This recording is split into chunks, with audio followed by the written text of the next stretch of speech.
Good afternoon, ladies and gentlemen, and welcome to tonight's coverage of the Victory Fuel Cup Series here at Full Throttle Sim Racing, presented by Full Throttle Television. My name is Brody Hanna. In the booth with me tonight is Tony Solari. And Tony, we got a little short track racing action here at the Action Track Richmond Raceway here in Hampton, Virginia. Looking forward to it. Looking forward to a great race here tonight. One of my favorite tracks. It's a fun track. It's a little Saturday night short track racing action feel anyway here on a Monday night. And these guys are going to put on a show for us here tonight. Yeah, it's a fun little three-quarter D-shaped oval, very unique, and yeah, like you say, a short track, and it's one of my favorite of the short tracks. I do like a Martinsville and I do like a Bristol, but there's always something fun about the banking of this D-shaped oval, which makes it kind of unique. And like I say, it's just fun. Yeah, I enjoy it myself. Yeah, it is a D-shaped oval. We'll go ahead and look at our race info, race analysis here tonight. There's your D-shaped oval, and the start-finish line closer to the exit of 4 than the entrance of turn 1. Kind of a unique placement for the start-finish line on the front stretch. You really don't notice it behind the wheel until you look at it on track. You're like, wow, that is kind of early. And then these unique corners, your sweeping entrance into turn 1, the tight exit of turn 2, straight back stretch there, sharp entry into turn 3, and a lazy exit out of turn 4. It provides a lot of a challenge for a lot of these drivers, but it can be a lot of fun too, as if you can kind of figure it out here. Yeah, it's so unique because that whole D shape, you're really on the gas, and then you kind of take like the back straight is kind of like the little short shoot, and there's a lot of different braking, and again, just kind of diving into turn 2, and then just trying to get that power down going out of 4. It is a challenge, and I don't know. I think that's why a lot of guys like it. This is one of those tracks too where you usually, well, in the real series, for example, a lot of new winners come out of this track because it really just offers a little bit of different kind of track press around here, and it's again a lot of fun. I do enjoy it out here myself. Yeah, I do like the track, but it's tricky coming out of turn 4 to get the power down, to get these tires hooked up coming out of 4. That can be a trouble spot, but turn 2 always seems to be kind of a pinch point as well. That's where you find a lot of drivers coming together off of turn 2, just because how it tightens up off the corner there. And the little the options of lane choice through 1 and 2 kind of cause that as well. You got some guys run high, some guys run low. You kind of meet in the middle coming off turn 2, so it could be a problem. Let's look at our schedule here for the for the Victory Fuel Cup Series here. We have Richmond Raceway tonight, and we have one final race, but that final race is Daytona, Tony. This schedule here at the end of the race, you got 2 races tonight and next week to lock yourselves into the playoffs, and you couldn't ask for 2 more different venues here between Richmond and Daytona. Well, the only common denominator is the D. They're both D-shaped. But yeah, as far as racing strategies and how these guys are going to even, run these tracks, it's completely different. And this might be the last hope for some of these guys to, who's got a little bit of skill around this track to actually get that win and maybe lock themselves in. Otherwise, they're going to have to gamble next week at Daytona because that's going to be it's going to be kind of fun. We'll go ahead and look at the playoff standings. Those in yellow already locked in with their wins.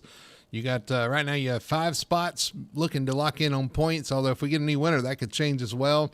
But you look at Brian Dixon, he's in a pretty comfortable spot. He has 47 points over the next guy, so he's in good shape. Lane Allen in there as well, probably in pretty good shape. But some of these other guys, you look at Alan Duranco, Jeff Chandler, Robert Malikian, Wayne Grassi, some of those guys looking to get out of that danger zone and maybe grab a win here and get out of position. Anybody behind them too. I mean, William Lark, I don't think he's going to be here tonight, but some of these other guys, anybody below the line grabs a win, that's going to move that playoff line up a spot. Yeah, well, and it kind of makes those 5 guys, hanging on at the end, like you were mentioning earlier. Their battle is very tight. So, those guys really got to kind of consider that they need to stay up into that top 4 just in case if we do get one of them winners. And I mean, it might not happen tonight, but next week is very, very likely and very possible where something can happen where one of those 5 drivers are going to get bounced out. So that point battle is super tight. So they're going to have to really be on their toes there. The only one that does look comfortable, I agree, is Brian Dixon, but Lane, Allen, Jeff, and Robert, they're within not even 10 points. I mean, so they're going to have to make sure they mind their P's and Q's and kind of get through this tonight. Yeah, if I'm one of those guys, I'm really nervous tonight, especially being a short track. Anything can happen, and probably even worse next week at Daytona, where anything really can happen there. Yep. So some of these guys with 1 and 2 wins in the playoffs too, looking for that extra 5 bonus points or 3 bonus points for us to kind of get themselves a little bit closer to our leader Jamie Knopf in the playoff seeding order. So we'll see if those guys can figure that out as well. Looking at our beat season points, we only have 2 races left for this as well. And, it's really tightened up front. Jamie Knopf came into a couple races ago, had a very sizable lead, and now it's down to 5 points between him and Nick Alford in second. And Nick's going to be tough tonight. He's good here at Richmond. You got Kevin Ruff, some of these other guys too, fighting for this B season championship. Well, I'm kind of looking at the qualifying laps right now, and I see Nick and Jamie kind of side by side as well. So they're still battling for that top spot. But yeah, there's a lot of tight battles. I mean, Kevin Ruff is right there as well. Ray Lane, he's currently pole sitting right now. Not to give a spoiler, but there's a lot of guys that can make some stuff happen here tonight. Yeah, we're going to see what happens here tonight. They are all going to be quick and all be up front, going to be battling for position here as we get ready for the start of the Richmond 250. Qualifying has ended. Guys are heading to the grid. We're going to throw it over to our starting lineup here tonight for the Richmond 250 in the Victory Fuel Cup Series.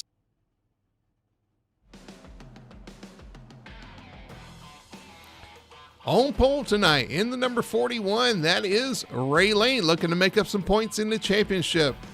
Starting P2, that is going to be Jeremy Burns in the number 90, newcomer to the league. The 34, Brendan Fetterplace, finds himself in P3 starting spot. Starting beside him in 4th is the 31 of Jeff Chandler. Starting P5, the road course ace, the number 35, Alex Murphy.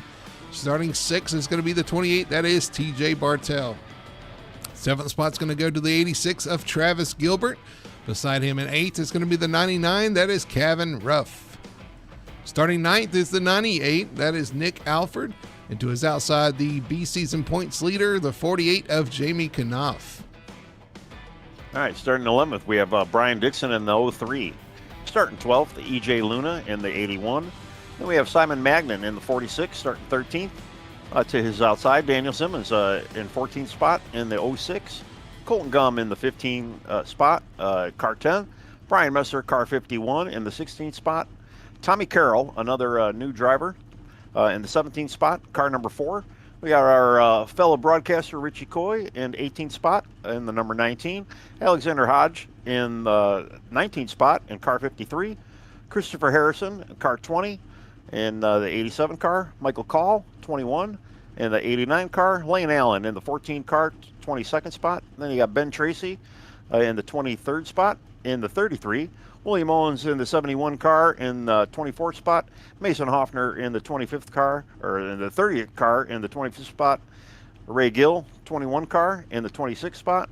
Martin Gros, 27th spot in car 50. Then you have AJ Cepeda, car 84 in the 28th spot.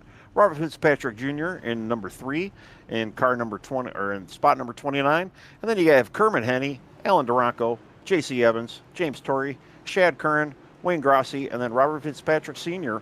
rounded out a 36 car field tonight. So short track, high numbers, hopefully a lot of action. Short track and a long field here tonight.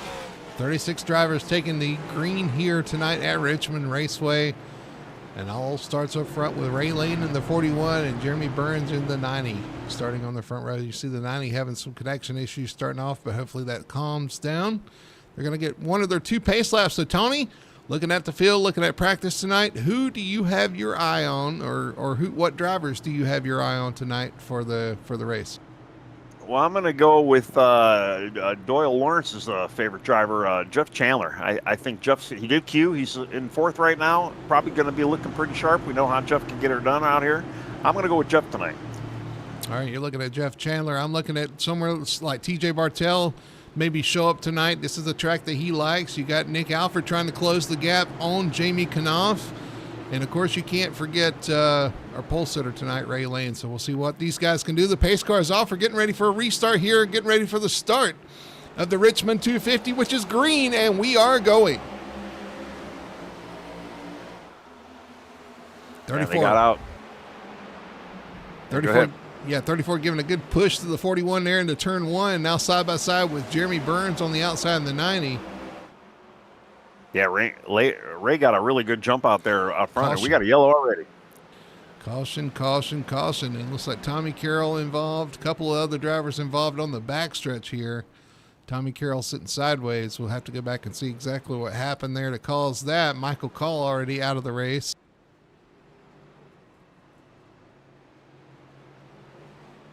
Looked like Colton Gum actually just got a little loose, and nobody really had any place to go.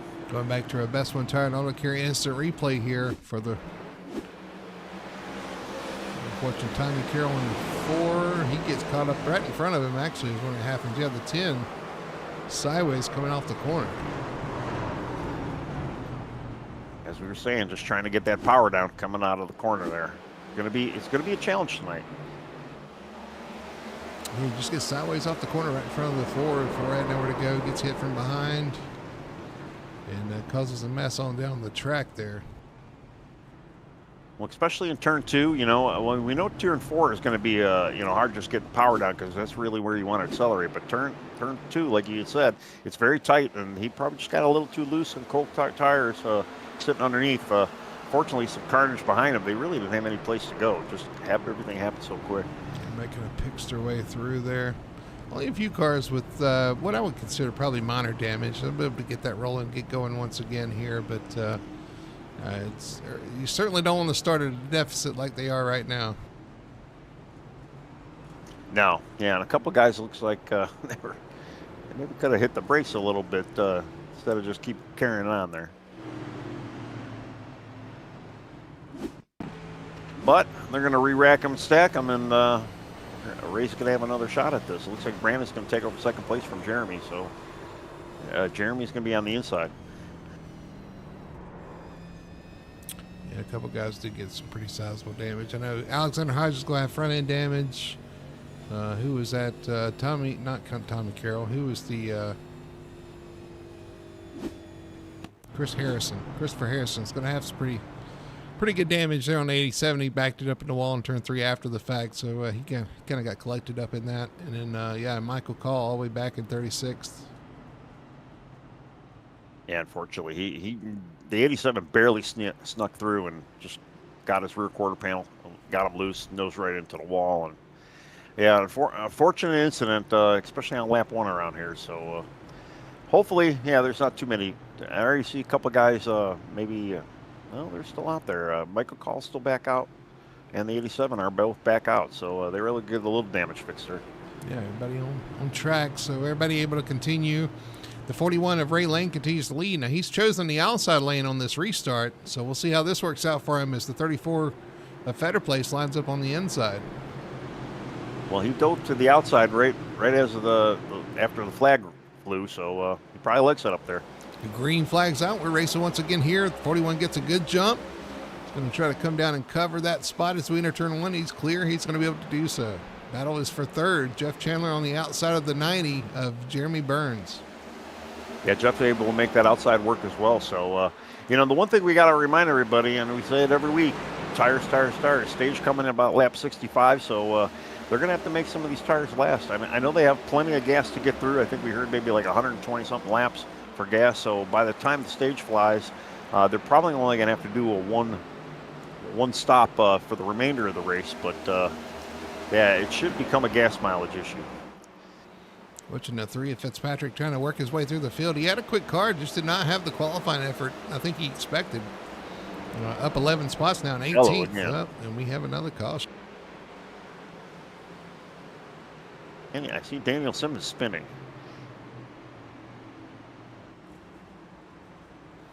He's got it going once again. Let's get back to our best one tire and auto carry instant replay on this yellow. He went through 3 and 4 right in front of the 19 of Coy. Simmons just loses it out of the corner. Coy a little bit of contact with him there, but just spins off turn 4 and keeps it going. But, that's another thing these guys have to keep in mind is that incident limit. Even if that tap there with the 19 of Coy That's going to give Richie a little bit of Little anxiety. well, if he actually hit him, it may give him an incident point or two. Well, he didn't. They did make contact. Yeah, He did they look like he did. had definitely a little bit of left fender contact there. So I'd be more worried about the damage than as far as the incident limit. But he does got 2 points on him right now, so they did give him a little bit of contact. Looks like Coy is actually going to come to pit road here. Yeah. Get that looked over. Ray Gill comes down. Hodge, a couple of guys down, maybe for damage repair. Well, in all honesty, on lap 10 of a 250 lap race, I might as well come in now, get some stuff fixed up. I see a couple cars out there with a little bit of nose damage here and there too. I'm just kind of shocked. I mean, if you're going to come in, this is really the time and place to come in right now. Yeah, just to tell our viewers too, 250 laps, the stage caution is at lap 65. I don't think we covered that. So 65 is what they're racing to first for the stage. But yeah, 250 laps is still a long time. Yep. Yeah, they got plenty of time to get their car fixed up as well too. And if you're going to get these, in a way, kind of a gift as far as a caution, you might as well go in. Just even to make sure that you have or don't have damage or see how bad it might be. Sometimes you might have a 30-second repair. Sometimes it might be an 8-minute repair, and you really just don't know until you get in there and see what kind of car you got. But guys like Michael Call, he stayed out, so he didn't get too much damage from that first round. He should be getting the lucky dog too, if I'm not mistaken. Got a lot of guys in chat cheering on their driver. You got B out there eating his chicken, cheering on Richie. He said, "Let's go, Richie." You got Yopa J out there. That's Josh O'Connor cheering on Kermit Henney. So go for the 91. You got Doyle Lawrence, of course, cheering on Jeff Chandler as he does every week. And Jeff doing a good job right now. And then you have Dustin Franklin out there cheering EJ on. EJ Luna. And let's see where he's at. Currently in 12th, so having a pretty decent night as well. So as I get 2x2, we'll get back going green here. But yeah, you guys let us know who you're cheering on, who you're looking at. We can take a look at them as well. And we'll see how they do throughout the night. Yeah, they got a long way to go tonight, so. All right, we are 2x2 once again. So far. 2x2 once again, and Ray Lane actually choosing the inside lane this time. I think he's just taking this opportunity to kind of learn things and see what launches better as he takes the inside. Brandon Fetterplace on the outside into the restart zone. Green flag is out, and we're racing once again.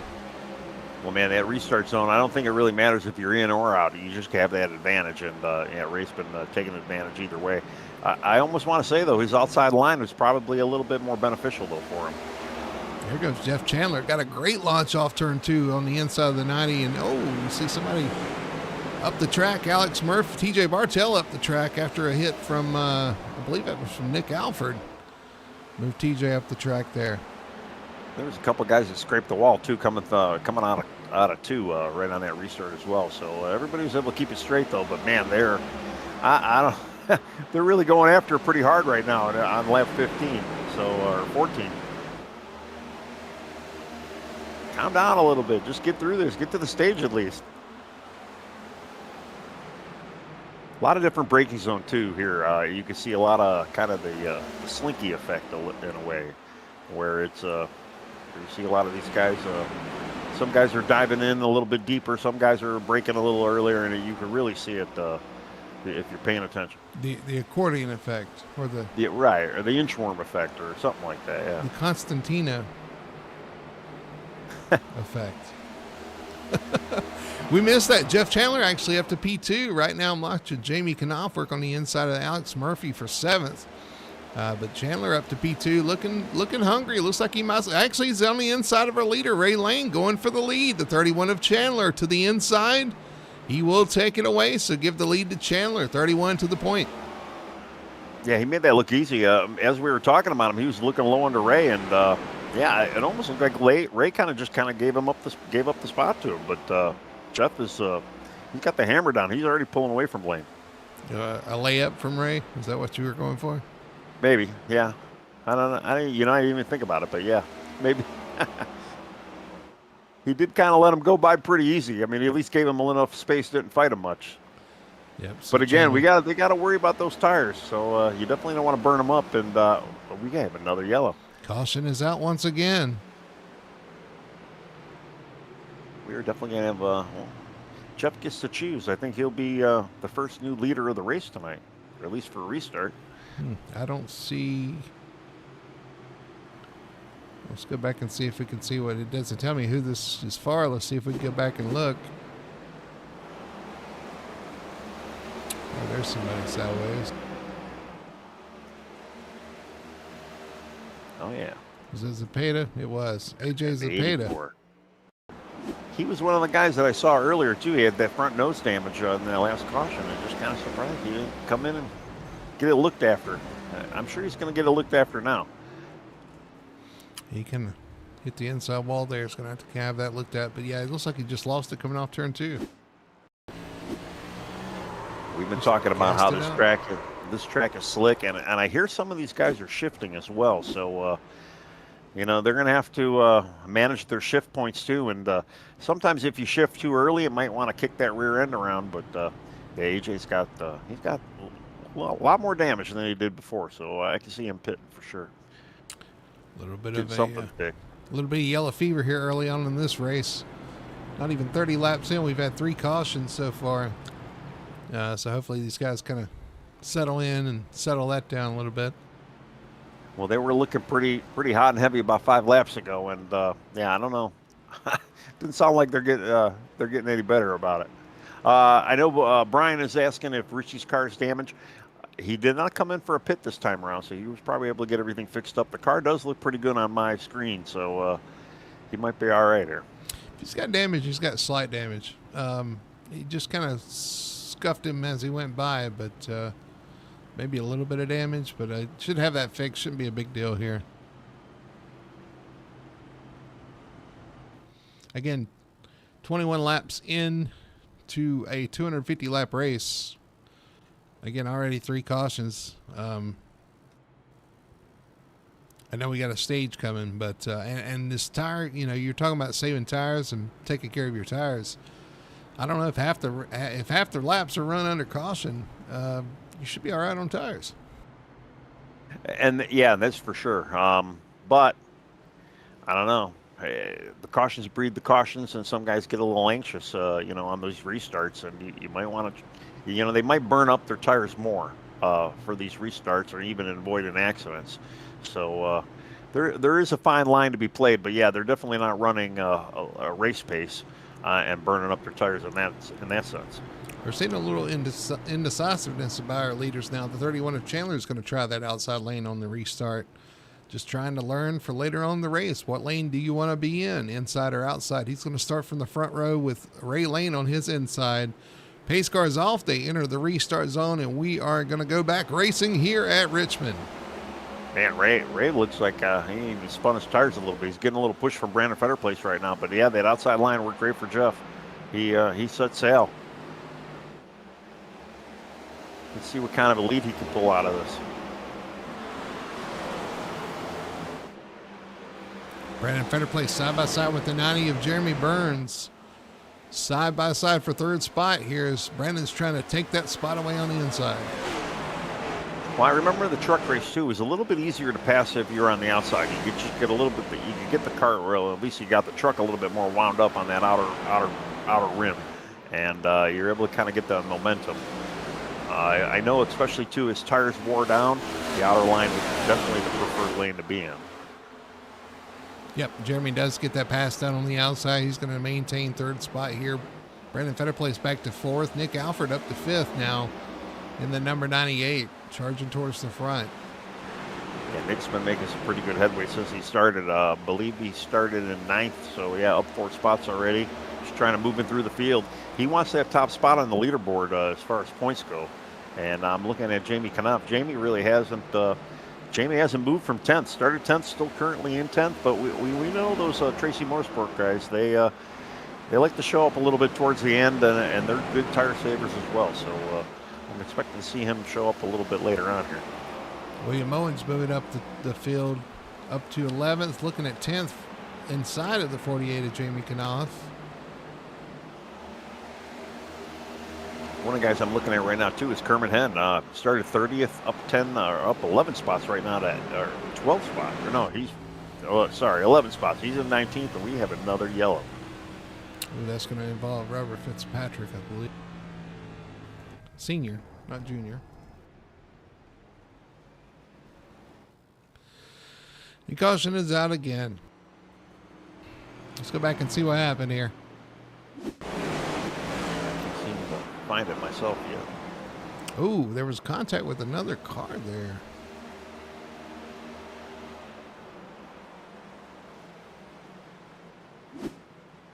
Yeah, it was Senior. Senior definitely was involved there.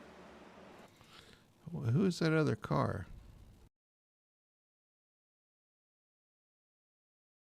That was the 66 Shad Curran. Made a little contact. Minor turn 2.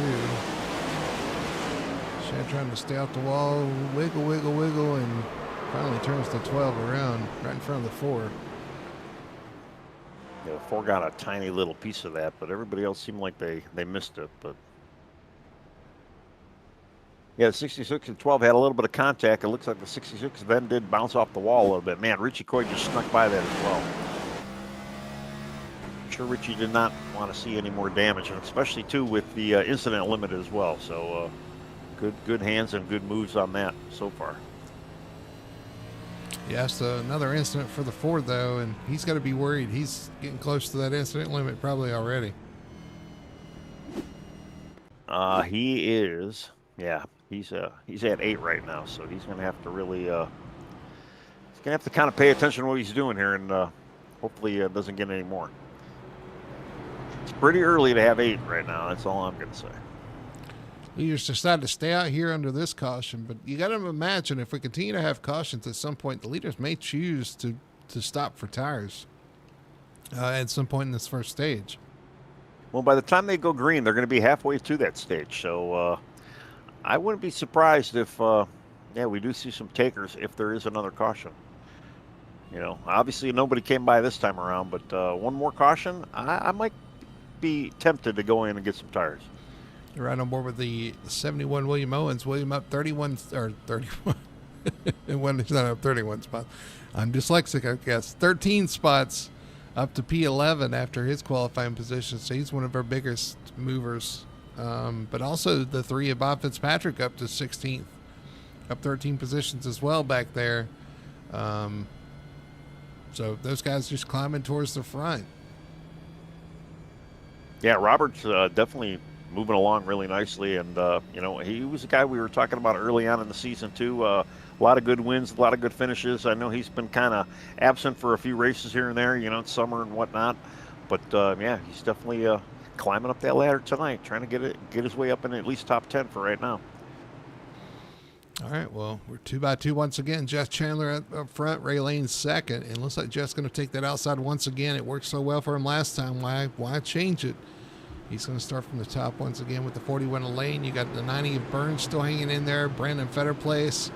And Fetterplace now on the outside after dropping to 4th. He's going to have that outside lane. We'll see if he can do anything with it as we come back to the restart zone, getting ready for the green flag. There it is, and we're racing once again. Yeah, I'll tell you, our top 5 has been shaked up many times already this early on in the race. So, yeah, a lot of different strategies. I think a lot of guys, so like you were saying earlier, they're just experimenting at this point right now, seeing what's going to work best. Well, I'd imagine too, though, as the track cools, you know, that might change a little bit. But man, Jeff Chandler's got a great jump over second and third right now, and they're side by side. For second place, yeah, it's Ray Lane cleared the 34 Fetterplace off the corner. Fetterplace crosses him over into 1 and 2. Now they're side by side as they head into 3. Yeah, I know. If Jeff's watching his mirror, he's like, "You guys keep running like that for the next 30 laps or so." I'm sure Jeff would love to win this stage.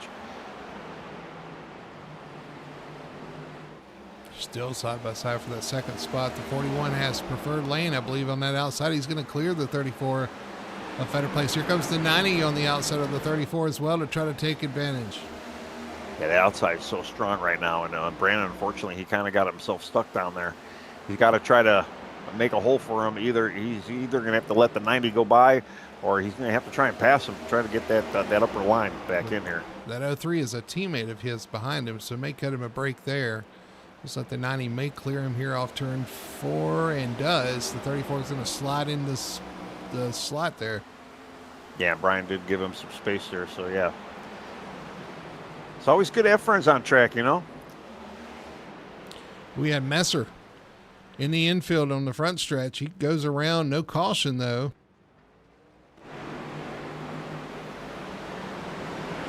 Yeah, I got my thing set to most exciting, and it's not showing any of these exciting things that are happening tonight. I mean, thanks, iRacing. Yeah, we got one guy high out. It's Kevin Ruff in the 99. Way high in turn 1 and 2. He keeps it rolling, though. We stay green. Yeah, what happened to him there?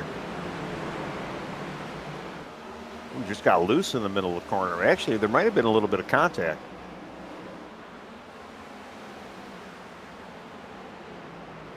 Who's the contacting? The 46, it looks like. Let's go back and see. The 46 is Simon Magden racing the 99. Actually, I mean, it was a little far away from contact. I don't want to say it was neck code. I mean, Kevin may have just got loose there, but man, that was very weird looking. Could have gone either way, to be quite honest with you. That's a tough call. Fortunately, Kevin was able to kind of gather it back up, though. He did lose quite a bit of spots, sitting 15th right now. So he's got a little bit of uphill battle to get back up there.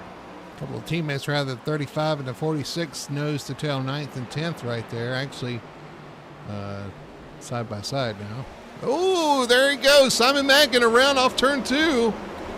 Caution is out.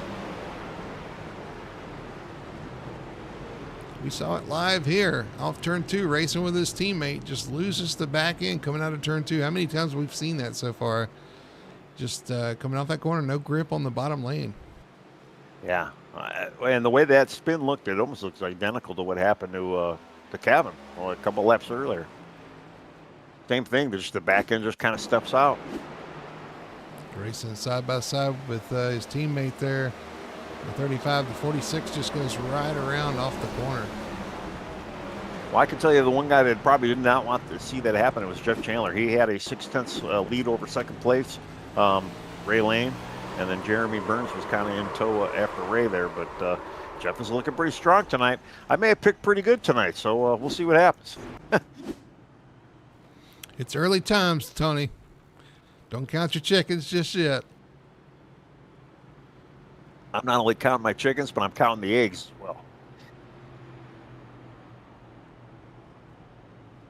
Looks like we picked up a couple of new viewers too. We got Brianna Sprague, and we got Miguel. I'm not exactly sure who everybody is or who they're. It's pronounced Sprague, like Jack Sprague, Sprague? maybe. Yeah, Maybe. I'll say that. But yeah, Brianna's rooting on Ben Tracy. Yeah, the 33. It's a good pick. Miguel's here for the chicken tacos. So, and apparently he knows Brian, our chicken provider. Yeah. Well, I guess he's providing the shells to Brian's chicken. That's how we got tacos. I don't know. There's Ben Tracy, currently running in the 12th spot right now, up 11 spots from where he started. So I've been having a good night so far. Well, he's the leader of the Tracy Motorsports teams. He's got a couple of guys that have done pretty well this season. You know, he's back here on Mondays. He's been back for a couple of weeks now, and he's been looking pretty good week in, week out. So he's definitely getting some help from his team. But he hasn't had the luck with them. And but yeah, looking good now. Up, yeah, like you said, up 11 spots. So that's a good start. It looks like we're gonna have about 20 laps before we hit our stage. Yeah, so we're getting there. Slowly but surely we're getting there, Tony. It's definitely a lot more cautions, but from what I've been seeing and the looseness of this car, I just, I think it's just the product we have right now, and I can almost say that some of these guys are really just getting caught off guard by it, the way some of these things are just kind of sliding out from under them.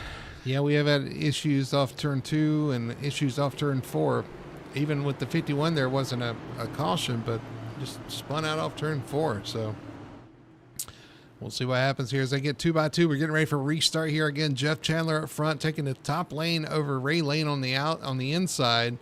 Now you have Fetter Place on the outside of the 90 of Jeremy Burns coming to the restart zone. Green flag is back out, and we're racing once again. Tell you that lead car in that restart zone, he's got to lock down.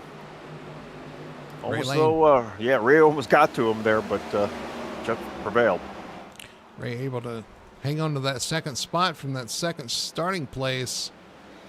We've seen that be an issue, but he's able to hang in there and dive back inside, take second. Brandon Fetter place in third, Jeremy Burns fourth. Now the battle for fifth as Brian Dixon looks on the inside of Nick Alford. Couple of teammates there. Yeah, Nick really hasn't capitalized. I mean, he already came up to a fifth, but sitting in sixth right now. So he really hasn't moved a little bit more forward than I'd assume he may have, especially with the extra cautions. Grab a few stage points. Here comes the 86 of Gilbert to the inside of the 03 of Brian Dixon. Gilbert gets that spot in sixth. Gotta go back looking at Ben Tracy making some moves on the outside right now of Alex Murphy, trying to get him clear. At 90 of Jeremy Burns looking for a way around the 34 Fetter Place, running a little bit higher line, trying to generate a run coming off the corner. Unable to do it so far. You see in 3 and 4 as he took that higher line trying to get that run. And actually the 34 Fetter Place is going to move a little higher this time, and they're going to mirror each other through 3 and 4. Well, that higher line definitely helps a little bit, and I think it even helps out your getting back to the gas a little bit too, because it keeps the car a little straighter. So it helps manage that wheel spin that we've been seeing from some of these guys.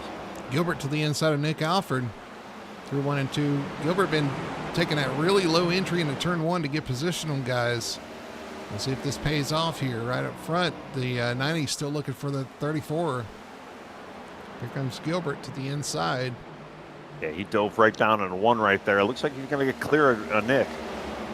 He's going to go after the 90 now. As the 90 looks high on the 34, here comes the 86 to the inside of the 90. Yeah, he's definitely making that low line work right now. Unfortunately, though, he's got Brandon Fetter place there, and he's really got no place to go.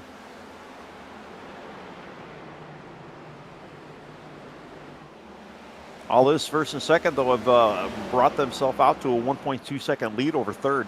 That little gaggle in third, everybody fighting for third right now. But Jeff Chandler is out to almost a half a second lead over second right now, just driving away. Jeremy Burns able to take over that third spot. Brandon Fetter place now under fire from the 86 of Gilbert. A little bit of contact coming off the corner as Gilbert's using that top lane to roll around the outside of the 34 Fetter place. Man, they have been. Now there's more contact between the 34 and 86. Yeah, it was a little bit more paint than they probably wanted to trade right there. Fortunately, Travis is stuck on the outside now. I'm sure he wants to get back on that low line because that's where he seemed like he was pretty strong at. I don't know. He was making time on the top side. We'll see if he decides to stay up there. No, he's going to kind of give that up and reset here as he looks to the inside now. We'll see if he does that low entry into turn 1 on Nick Alford. He does. He turns left. Yep, he gets that low line. Nick Alford, fortunately, flashing out a little bit. Gets a good run off the corner. Looks like he's going to be able to clear him as he goes into 3. Go back to working on the 34th Fetter place. Some great battling right here. Yeah, you can see Travis, too. He's definitely diving into the corners quite a bit, and he is definitely using all the brakes that he has available to try and get that car, just to try to get that entry. He's making it work. He dives into turn 3, right on the back bumper of the 34 Fetter place. He probably remembers that little bit of contact that was had before as he looks to the inside of the 34 here into turn 1. 34 comes down to close that door. He's got to make sure he's got to do it. They're side by side again. Yeah, he kind of lost the bottom there through 1 and 2. That allowed 86 to sneak through. He's going to take 4th. So move Gilbert up to P4. Now they talk about clean air here, and kind of Gilbert's got a little bit of clean air right now until he can reach 3rd right now. That's kind of so settled. Let's see what he can move. Yeah, settled down there watching Jeff Chandler as he comes around. He's going to get one to go for the stage out front by about a half a second over the 41 of Ray Lane. The 90 of Jeremy Burns in third there. One lap to the end of the stage. Well, we got 5 more laps, 65. Oh, that's right. But yeah, Jeff's still looking really sharp out there. He's able to maintain that half a second lead. Ray just doesn't seem like he's got enough to catch him right now. Now that 90 of Burns starting to kind of close up on Ray Lane here. We have a caution. I might have to get an official ruling from Richie, but this might be the stage. That's the 51 of Brian Messer once again off turn 2. Has an issue. You do that, we're going to go back and look at our replay here. Best one tire on to carry instant replay. Looking at the 51 coming off turn 2, racing with the 7 of Wayne Grassi. Just that bottom lane coming off turn 2, no grip, right around. Same thing we've seen all night.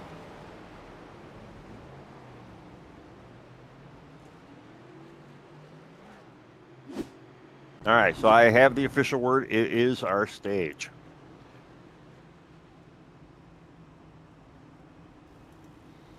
All right, so there's our stage caution for the night. Coming a little bit early after we had issues. Here comes everybody down pit road.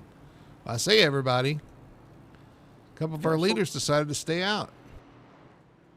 Yeah, I wonder if they got the call early enough, but I guess we'll find out. The way things are going as far as cautions go, though, it might not be that bad for some of these guys. We might get another caution early on, especially too with new tires. We've seen some of these guys get a little slippery and sloppy, so we'll see what happens. So I'm not praying for it, but I'm just saying it's a possibility. So they must have missed that because the 31 and the 99 now on pit road. The 3 decides to stay out, though. He's going to stay out there on those tires. I believe he's done that strategy once before. The track escapes me of where he did it at, but from what I remember, though, it actually worked out pretty well for him. Not a bad, I mean, some of these calls are not bad, especially we know with the clean air. We've seen a lot of guys with the 2-tire strategies, the no tire strategies in the past as well. So, crazier things have happened.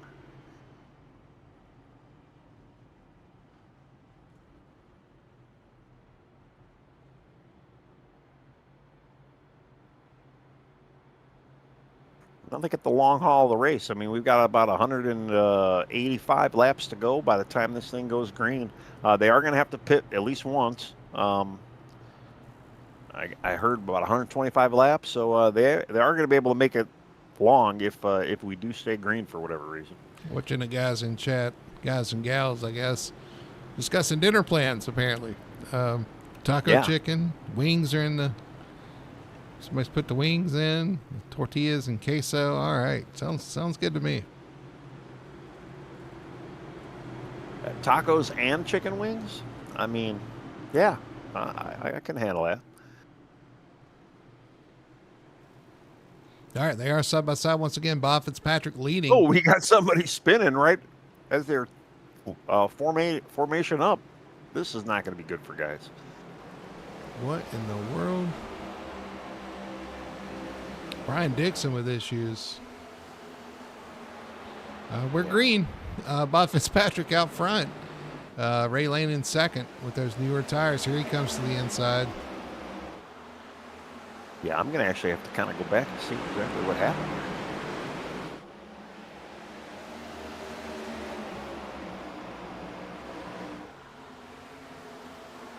Let's go back real quick and see what happened there on the pace lap. Gilbert involved. We'll see what happens. Looks like the 03 got into Gilbert. I don't know if missed a break or I don't know what happened there. Not real sure. I mean, I've accidentally hit the clutch instead of the brake before myself, but I don't know. We've got a caution here. Simon Magden involved. Let's look at our caution, the actual caution here. Chaos erupting here at Richmond. Simon Magden That is not Simon we're looking at. Here's the 03 once again. Let's see. Simon coming off the corner just on that low line. Just loses grip. Right around again. Same place, same car. Same result. Yeah. It looks like Brian Dixon was just coming out of the pit road as well. So I'd assume, yeah, there's probably a couple of guys that may have gotten some pit road penalties, or not pit road penalties, but passing under yellow penalty for some of that accident that happened on the restart. So they might have an opportunity to get their laps back and maybe kind of get back into this. But yeah, tough night for some of these guys. And I know the incident counter, I got to go back and see where we're at with some of these guys. Well, the 86 got some there, got run over under caution. I'm sure he's not too thrilled with that. But he's got a quick car. He's just going to have to overcome that in the 15th spot right now. Yeah, and I believe he had a similar experience a couple of weeks ago as well, too, where it was just not a very lucky night for him. He's had restart issues a couple times? Yep. There was that one restart, yeah.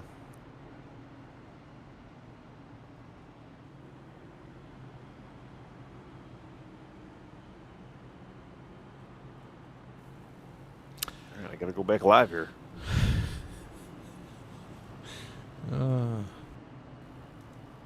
I hope you guys watching are enjoying. There's been nonstop action here. Yeah, we've been having kind of a fun night. I mean, but again, you look at a lot of these wrecks, and it's been the loose car, and it just kind of get loose out of 2 and 4, which is kind of what we've been talking about since the beginning of the broadcast. And just to remind a lot of you guys, that's why Brody and I are in the broadcast booth. This car is a little tough, and it throws you for a loop in literal ways.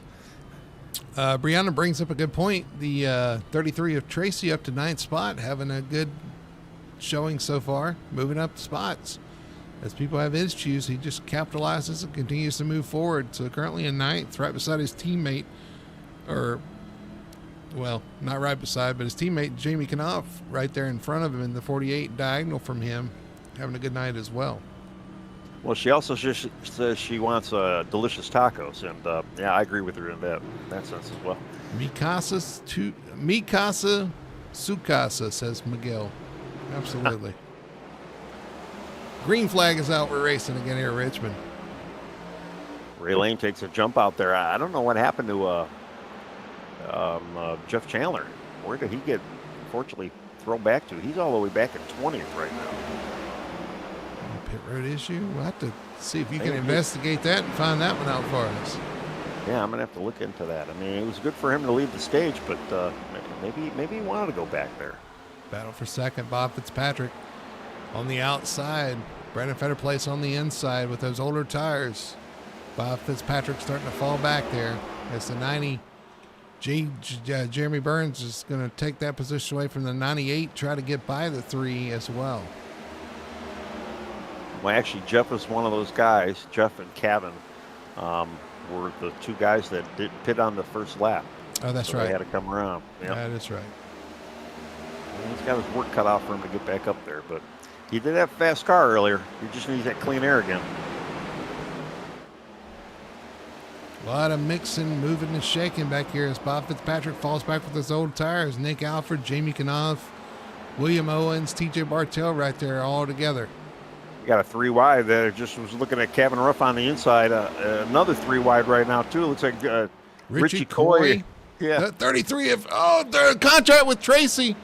And who is that? Murphy. Caution is out, and they're still spinning here. The 84 around, the 87 around.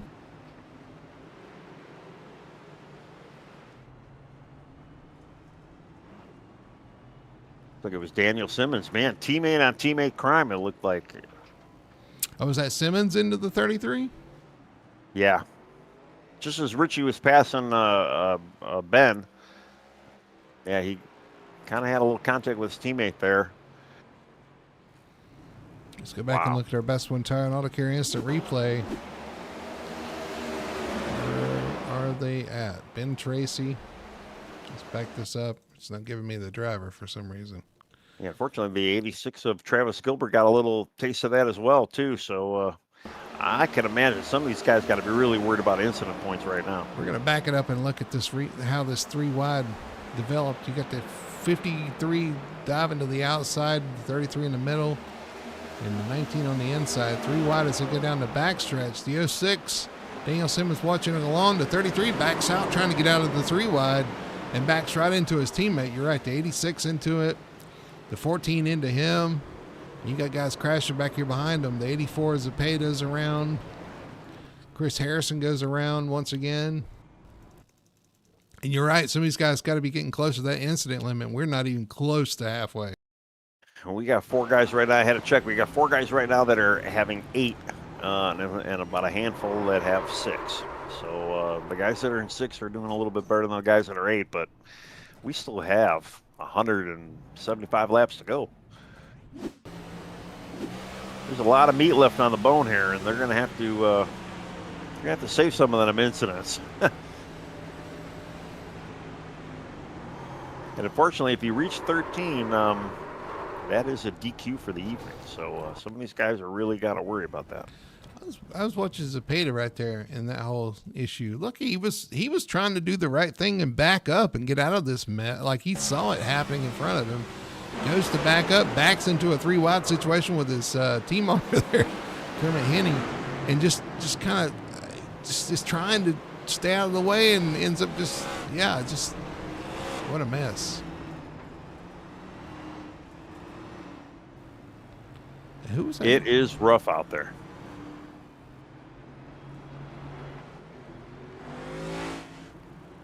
Let's ride along with Jeff Chandler through that mess before we go green. I want to see what he saw. Yeah, Doyle was saying he's got a little bit of damage on his front nose as well, so I'll have to research, see where he got that. Bam. Looking through. He actually gets through cleanly. Looks good. So all clean for him.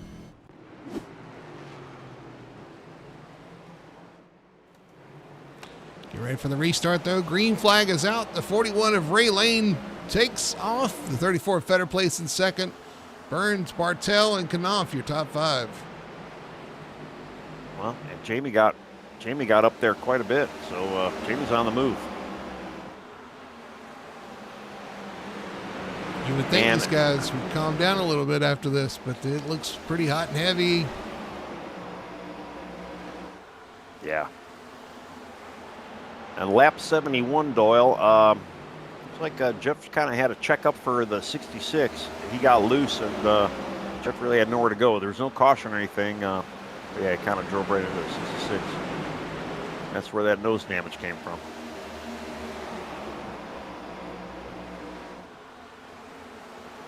He's out there, though. He still looks like he's making pace, so should be all right. Watching William Owens and Jamie Knopf side by side. This is the battle for 7th, or 6th, actually. As the 71's trying to take it away, but that 48 hanging tough on the outside right behind him. The 19 of Coy has worked his way back towards the front. Yeah. Richie started 18th up to 8th right now, so yeah, definitely moving forward. Didn't have a great cue. Was part of that 3 wide just a minute ago. Yeah.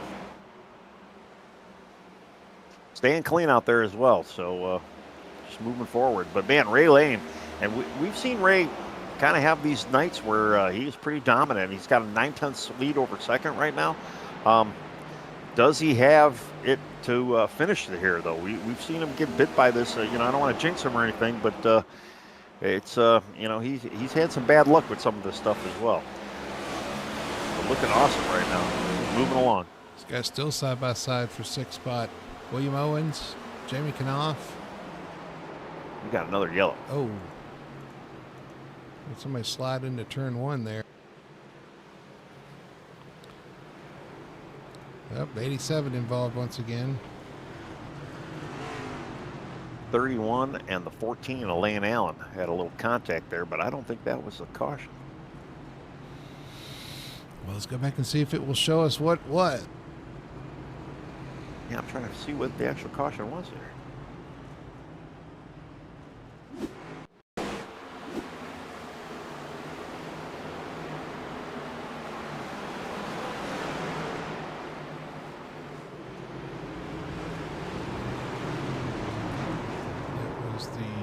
previous wreck.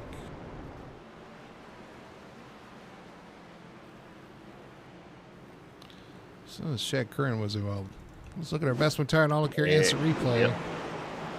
So what Shad? Oh.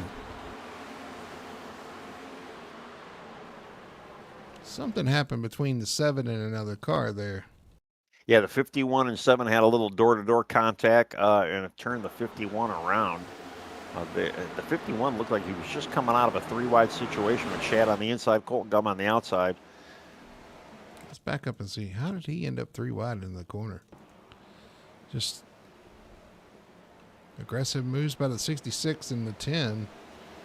And the 51 tries to gas it up into the 7, across the front of the 66, who gets spun by the 33. Oh my goodness! That was a gaggle. That little bit more calmer heads would have made that a little bit nicer for everybody around there.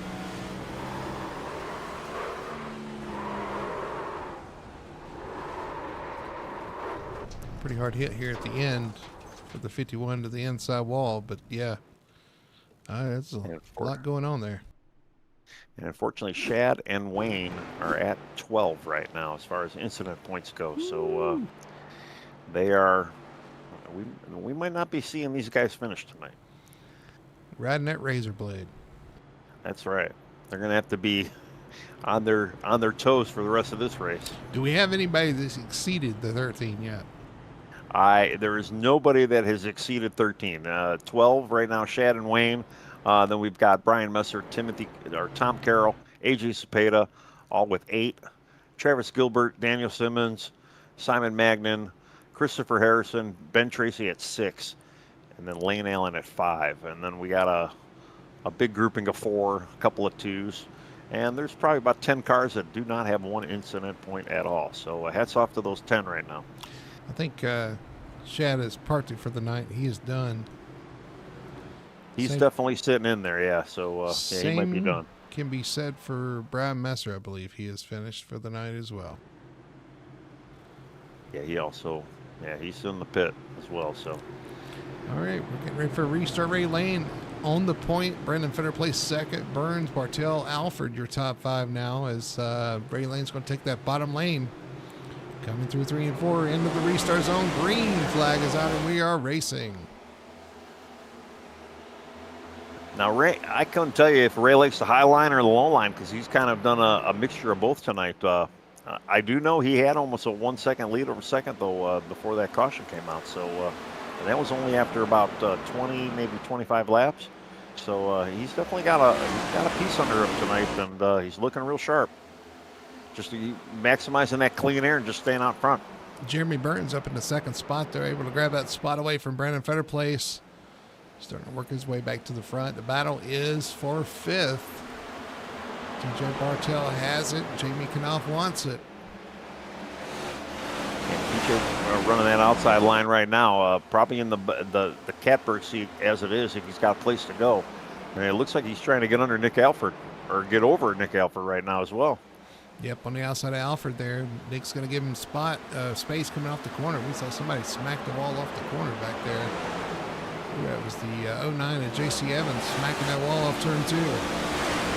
Wow, Jamie Knopf and Nick Alford had a little bit of a moment there, allowed TJ to kind of get by. TJ up for 4th now, working on Brandon Feder Place now. TJ on the move. He was the only ones I said to kind of watch. This is the track he likes, and he's pretty good at saving tires and taking care of his equipment. Right now working for him as he's in 4th spot. The battle for 5th is on. The 48 of Jamie Knopf on the outside of Nick Alford in the 98. And this is your battle for the B season points as well. Yeah, Richie Coy's right behind those two, kind of waiting for them to maybe make a mistake and maybe capitalize on both of them. But he looks like he's about ready to pounce, even though he's got nowhere to go at this moment. They're all pretty much. We had a 3 wide situation too with Ben Tracy again. Man, he loves going 3 wide. Oh, there's another car loose up a track. Who was it? Hodge, I believe. Yeah, I got to go back and zoom in on that. It was Hodge. And he's still rolling, but he's damaged. He's going to pull it off in the grass and stop. He is done. Man, that's rough. No, that's Hodge. Rough's in the 99. Yeah. Want. Corny jokes here at FTSR. Welcome, everybody. All right, let's go back and look at the 53, see what happened here in this replay. Looks like this car's still in front of him. 46 of Magnin kind of off the pace there. Hodge goes into the corner, tries to get underneath the 10, wasn't really there. Door closes, he slides sideways, and then he gets hit from the 87. And that apparently damages the car enough, or either he exceeded the No, he didn't. No, he didn't. So I guess it was just damage. He was just done. Yeah, I'm trying to look to see where he is on the list. He's definitely not. Oh, well, he had 8 after that. So not bad, but looking out front, though, Ray Lane still putting out a pretty good lead over Jeremy Burns right now. And then there's a bit of gap to third right now. Brandon Fetterplay still holding strong. T.J. Bartel fourth. And Nick Alford and Jamie Knopf, they are still running side by side for that. Yeah, they can't get away from each other. Fifth spot. Nick cleared him off turn. We got another caution.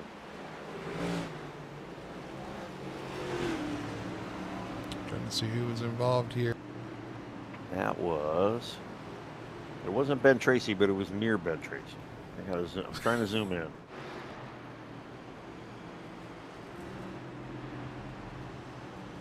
Alex Murphy, it looks like. Let's go back and look at our Best One Tire and Auto Care instant replay for this caution. Oh, no, I'm sorry. No, it's Travis Gilbert and the 21. Those were the two. Let's go back and... Travis kind of cutting down on Simon Magnin, it looked like. Maybe just got a little too low too soon. Gilbert got loose off the corner. Magnin goes to the inside, doesn't stay on the bottom, washes up into Travis Gilbert, who gets into, who was that car on the outside? The 21 of Ray Gill. Ray Gill, yeah. Yeah. Magnin he dives to the bottom, but doesn't stay on the bottom, and yeah, run out of room there. Ouch. All right, well, I got to go back and look at incidents now. Travis Gilbert is up to 10. A lot of guys in pit road. Yeah, I almost would say this is probably not a bad time to come in for some tires right now. Got 152 to go. Might not be a bad strategy. But I'm looking at the incursion level. Wayne Grossi is the only one. I mean, he's sitting at 12 right now, so he really just got to stay clean. Travis and Christopher Harrison both are at 10 right now, so those two are also very, very, very close. It's kind of a storyline that we started here at FTSR with this incident limit, and a lot of guys really haven't reached it, but we've seen a lot of mayhem tonight. Yeah, even though Michael Mayhem's not here tonight. I'm seeing a lot of aggressive moves here, and you know that'll get your incident count up. Definitely a little bit over aggressiveness, and I think a little bit of the car mishandling are definitely contributing to tonight. So, with the amount of laps that are left, they gotta. Here's what I'll say about this: anybody that tries to compare the incident limit to the car handling and the car issues, I'm not going to buy it, because you want to keep yourself, unless all of your incidents come from you self-spinning off the corner, you want to keep yourself a buffer. And if you're making aggressive moves, you're not giving yourself that buffer for when the car has an issue. So it is still in your hands. You still hold the wheel and you still use the pedals. It is still under your control. Oh, yeah. Yeah, very true. I think a couple of guys, they may have got caught out with some of that ill handling as well, though. And I mean, obviously, it's going to knock up that number a little bit for him. So we got a mixed bag. Still got to pay attention to. Got a mixed bag of strategy now. It's just the guys up front, Ray Lane, Jeremy Burns on the front row. They stay out here. Ray Lane, your leader. Green flag is out. We're racing again, and you've got about half the field back there on new tires. Well, that's just going to bring that intention level that we've been talking about, or aggression level, rather. It's going to dial it up a little bit. Here they are making it 3 wide once again. That 99 looking inside. 86 going through the middle. You want to reach that incident limit? That's how you reach the incident limit. That's right. Man, Ray's doing pretty good, though. He was able to kind of pull away from Jeremy, though. Still kind of using that clean air to his advantage. 86 in the wall, 99 way low here. This is a mess back here. Yeah, there is a huge gaggle, and they are stacked on top of each other right now. Still too wide. Just nobody really giving anybody room either. And they haven't even hit the guys with the old tires yet, so it's going to get really interesting before too long here. Oh, 86, the 30 into the 86. They keep it straight there. Oh, no, he clips the 10. It looks like the 86 is done. That's incident limit for him. Caution is out. Wow.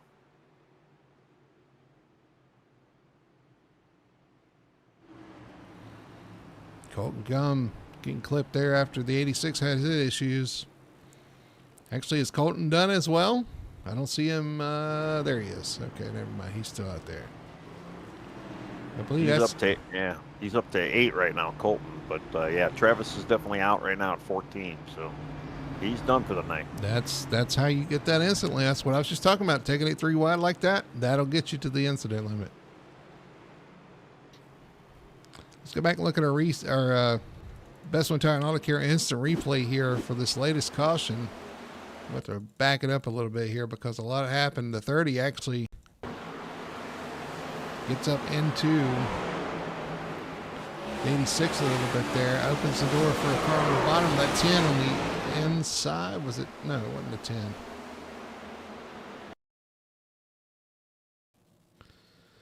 Digest this a little bit. So the 86 does nothing wrong into turn 3. The 30 kind of washes up the track. Doesn't get to the bottom. And then somebody fills that gap on the inside. Who's that? The black car there. Who was that? I don't even know who that guy is. Hang on, I gotta look. Is it Zepeda? That might be Zepeda, yeah.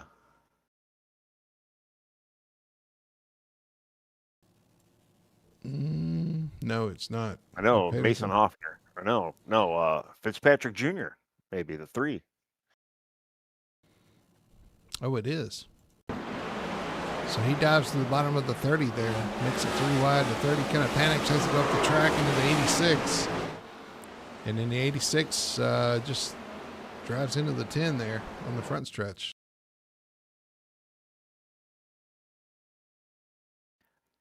Way too much aggression tonight. Way too many cautions. Yeah, we will. Especially with the amount of lap. I mean, yeah, we're not even halfway either. So I don't know where these guys are going, but we had a wreck in the turn 1 as well. Who is that car in the turn 1?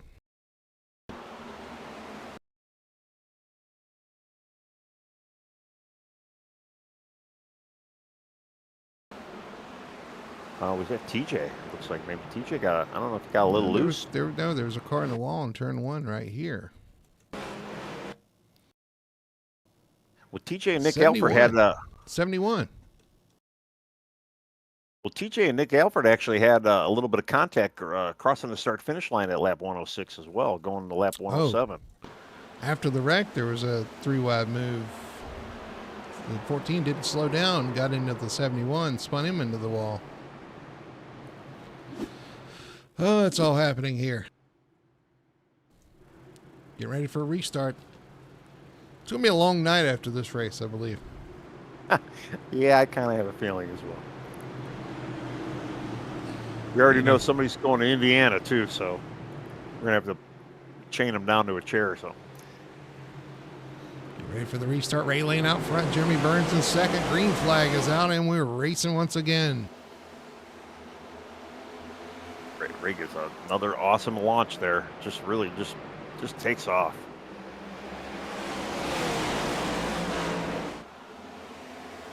kind of watching the. We got a double wide for second and third and fourth and fifth right now. Richie Coy kind of rounding up that fifth car. Somebody sideways back there. They stay green. Is that Alex Murphy? It was. Murphy sideways through 1 and 2. He hangs on to it. Looks like he got a little bit of help as well. Let's back it up and look at it. Helped. 48 Jamie Knopf. Jamie Knopf dives in there and makes contact with, just absolutely no F's given tonight, it looks like. It looks like Lane Allen reached the 13. Lane Allen actually made a little contact. You got a car in the wall back there on the backstretch. Is that Tommy Carroll? It is. The 4 of Tommy Carroll. He's had a rough night. Yes, he has. Yeah, it looks like Lane Allen actually hit the 13 limit as well, so he is also out for the evening. Yeah, he had that contact with the 71 in the turn 1 after the caution came out. So just unavoidable contact leading to DQ there. Yep, and even just there as well with the what we just saw. And Ben Tracy goes up against the wall, gets his teammate Jamie Knopf is under him now. It's like he succeeded that spot to Jamie. Now he's being under fire by Jeff Chandler. So Jeff Chandler's kind of back in the picture again. Going back up towards the front here. Nick Alford trying to hang on to 4th. Richard Cole in 5th. Right in front of him, Brandon Fetter place in 3rd. Going back to the 14, though, of Lane Allen. He was one of the bubble guys, or I would say bubble drivers. For the playoffs, this is not what you want at a race tonight with this many drivers. To DQ out early, you lose a lot of points. Yeah, and if we do have another leader, I mean, I think those guys are good if we do not have another winner of the series. But if we do get somebody to breakout winner, it's not going to be good for some of these guys. There's going to be that fight for that last spot there. Right in front of the place, opening the door on the inside. Here comes Nick Alford to fill that gap. A couple of teammates running for 3rd and 4th here. Yeah, it looks like Brandon doesn't mind giving Nick that spot back, but he's going to fight Richie for it. Richie gets underneath him, though. Going to fill that hole. Meanwhile, behind him, it's Jamie Knopf, TJ Bartell on the inside of Jamie. Ben Tracy and Jeff Chandler even a little further back there. So Ben Tracy on the move, kind of working on Jeff Chandler now. And right behind him, we have Robert Fitzpatrick Jr. in that 3 car. So there's a lot of players up there right now. And the only person that's really kind of is showing their hand is really Ray Lane right now. Ray's just motoring along. Just got a great car, great drive, looking real clean and solid and straight as well. So he's doing everything he needs to do tonight. Richard Coy takes that position. Jamie Knopf wanted to follow him through, but that door closes. His Fetter place closes the door there. Right behind him, TJ Bartell and Jeff Chandler. You're right, Chandler starting to climb back towards the front. Yeah, I have to go back and look to see if we got any of that nose damage fixed. I don't know, it's still a little damage, but it's obviously not hurting the car much. Kind of stuck with his teammate TJ right in front of him right now. So Jamie Knopf is working under Brandon Fetter place for, I believe that is for 5th right now. Going to the outside, trying to make that pass around the top. Making it look pretty good as he comes off the corner. He's going to have the momentum, I believe. And I'll be honest, I don't know who's got fresh tires, who's got old tires. I know there are some guys out there with probably a little bit fresher gear than some of the other guys out there right now. But looking at Ray Lane and Jeremy Burns, which I know that are running on older tires, they're not showing any signs of fault right now. Although Nick Alford, I got to look to see when the last time Nick actually did pit, because he's starting to gain on him a little bit. Ben Tracy in the wall again. And Kermit Henning looking inside in that 91. Better place up the track in turn 1 there. TJ Bartell looking on him.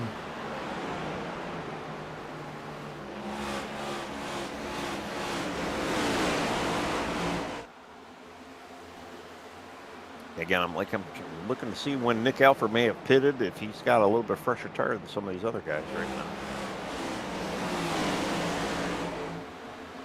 Here comes the 28 TJ Bartell looking to the inside of the 34 Fetter Place into turn 3. 28 on the bottom, 34 on top.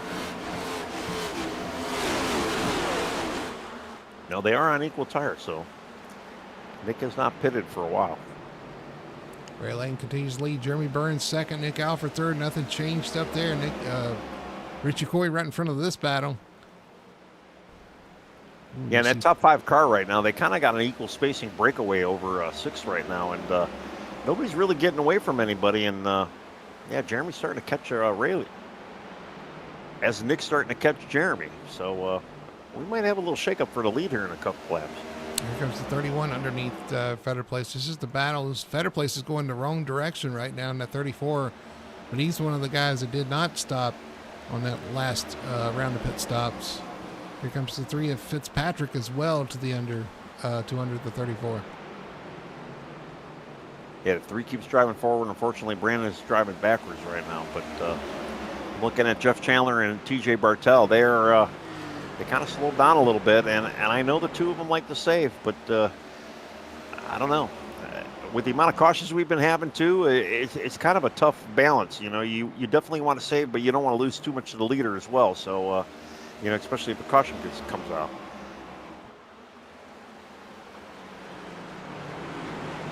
I'm assuming they probably still have another good 100 laps before they might even have to pit. Maybe about 75 to 100 laps for some of these guys before they would have to pit if it does stay green.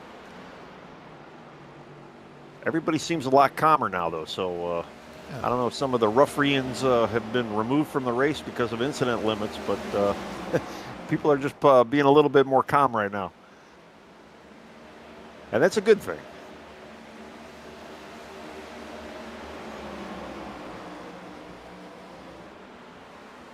Man, I don't know what happened to Ray Lane, but he has really extended his lead over Jeremy. It seems like the closer Nick gets to Jeremy, the more Ray is able to kind of pull that lead out. Because Jeremy was right on his bumper for a little while, and not anymore. I think Jeremy's falling off a little bit, falling back into the clutches of the 98 of Alford. Starting to close in on him. Richie Coy closing up on both of them as well. So the battle for second starting to shape up here. There's definitely some tire strategy going on right now. But yeah, Ray in that clean air, he is set sail. Just looking really good. 0.7 of a second lead over second, Jeremy Burns. And then, like I said, Alford, Coy, and Knopf, your top 5.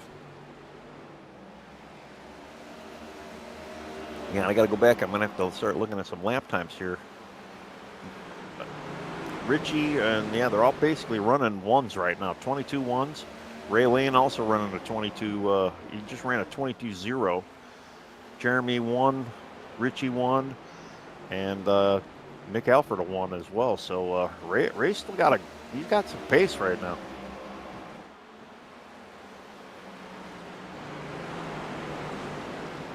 But Richie's slowly kind of closing in on Nick. It seems like he's gaining about a half a car length every lap. On board the Victory Fuel machine number 19. Looking at Alford in front of him and Burns in front of Alford. Yeah, he's definitely getting them in the middle of the corner too, and kind of matching them on drive off. Probably needs a little bit more dive into that entry if you can get the car slowed down enough. You know, I can't believe they haven't fixed the headlights on the pace car yet. I'm sorry, just getting off topic, but driving into turn 1, it looks like the sun is set right there in the middle of turn 1. But no, it's just the pace car lights, thanks iRacing. Those are the new HID headlights, but yeah, they're a little brighter than they right need there. To be. I'm There's just happy some I'm not in strong one of those. headlights with the pace car, I'm telling you. I'm just happy I'm not in the grandstands over in that section of the track, right? Oh my goodness, yeah. Oop, we got an issue with EJ Luna. He keeps it going. We're still green right now. Well, we do have 27 cars on the lead lap. Brian Bixson is 2 laps down right now, still out there in the recipient of the lucky dog if we should have another caution. Again, he's 2 laps, but 2 cautions will get him back out there. Although, again, everybody's not looking too bad. They've definitely calmed down to a certain extent and spread out as well, which is kind of helpful for some of these guys. See what happened to EJ Luna going into turn 1 here. Oh, he just loses it into turn 1. Sideways. Saves it. Keeps it rolling. Keeps it from being a caution, but man. Well, the the track temperatures definitely probably decreased a bit, and they've ran probably the longest we've ran on these tires as well. So I'm sure some of these guys are experiencing a bit of fall off, especially in the rear end of that car, and it's probably making it a little greasier for some of them. Something happened to. Oh no, I guess these new tires starting to come through. Daniel Simmons by TJ Bartel. Kevin Ruff has passed him as well. Yeah, they're definitely both on the move right now. So I'm curious. I'm going to have to go back too, and I don't know what the disparity as far as tires go, but they might have maybe 10 lap pressures. Let me look into that. Well, here comes Bob Fitzpatrick on the back of the 19 at Coy. He's got some fresher tires. Let's see if he can use them to get by here. Eating up that back bumper. He's chasing some victory fuel. And I hate to tell him, there's an easier way to get victory fuel. You can go to drinkvictory.com, use code FTSR for 10% off your order. You can get your own victory fuel right there. 3 great flavors, get you some swag, whatever you want. You don't have to chase this 19 around. You can get you some Lucky Lemon, Throttle Punch, Purple Potion. Definitely want to try that out. Drinkvictory.com, use code FTSR for 10% off your order. And the leaders now are in lap traffic. I'll have to give you a hats off. That was a good segue there. I like that. Makes me want to go to Victory Fuel website and get some myself. Well, you can. One thing I did forget to mention, Victory Fuel is a proud sponsor of the Victory Fuel Cup Series here tonight. If you guys are enjoying what you're watching, gotta give them a like, Victory Fuel, and also like and subscribe at our YouTube channel. We've been getting a lot of new subscribers and likes and stuff there, so keep that up. We appreciate that. If you guys enjoy it, we enjoy doing it. Just give us some love there. We'd love to have it. Yes, very much so. And yeah, the 3 did go in for a pit at lap 100. The 06 Daniel Simmons also did pit at lap 100. I did not see Nick Alford. I'll have to see, because I think that was part of the group that did not pit. But they came in at lap 100, some of the newer tire guys. Fitzpatrick able to get around the 19. McCoy moves up in the 4th spot, now sets his sights on the 98 of Alford.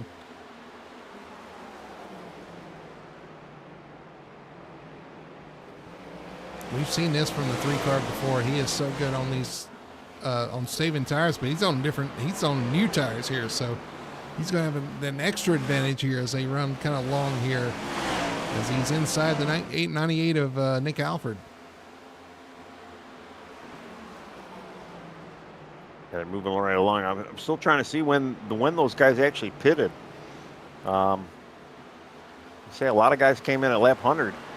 Lap 60? Did he just not? Has he been out since the stage? That's the last time I've seen him. For Nick Alford, at least. Lap 99 for Bob Fitzpatrick. Lap 69 for Nick Alford. So 30 lap difference. Yeah, that checks out. That's quite a bit of a tire strategy there, difference. Kevin Ruff, Daniel Simmons, Jamie Knopf, Kermit Henney, all on the same strategy. TJ Bartel, 69, Jeff Chandler on 84. So a little mixed bag out there. The one guy though that's doing a job though. I mean, Ray Lane, man. I mean, I can't take my hat off enough for him. He's got almost a 1.4, almost 1.5 second gap over second place right now. That clean air is doing him no harm, and he is just on it. Doing a great job out there in front of Jeremy Burns. Now, when Bob gets around, because Bob has caught Jeremy now. Yep. When Bob gets around with those new tires, we'll see if Bob can chase him down and put some pressure on Ray Lane. Yeah, because Bob, out of all the guys that do have the fresher tires, he is the one right now, and he's taking low Jeremy right now. Yep, to the inside in turn 1. Fitzpatrick trying to make that pass on the inside of Jeremy Burns. He does. Yeah, Jeremy didn't really give him too much of a fight now, and yeah, definitely Bob has cleared him. Bob is on his way to for that point now. He's just trying to see if he can get there. 100 laps to go for a lot of these guys, so a little less than 100 laps. So he's got plenty of time to get there. Although I believe a lot of these guys are going to have to pit at some point, especially too if what did you say, lap 69 for some of these guys? So 69, if they can do yeah, for those 99 for Bob and those other guys. So what was the fuel limit that Richie gave us? I believe he said about 125 laps. So everybody will have to pit again. Oh yeah, for sure. Everybody's gonna have to pit, but I could see like a Ray Lane, Richie Coy, Nick Elford. Maybe if they really want to dry out the tank. I'm trying to do the math in the head here, but we might see him come in another 25 laps or so.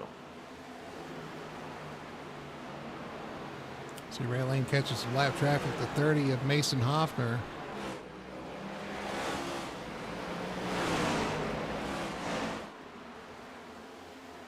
We do got a taker on pit road right now.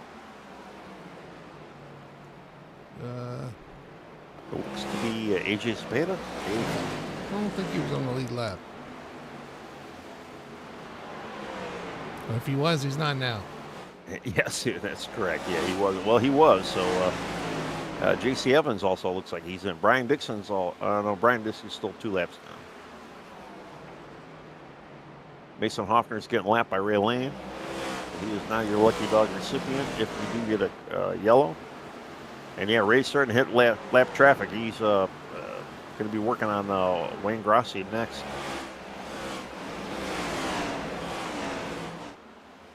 And as that's happening, though, Robert Fitzpatrick has basically dropped that lead down to about a second. So Robert is coming.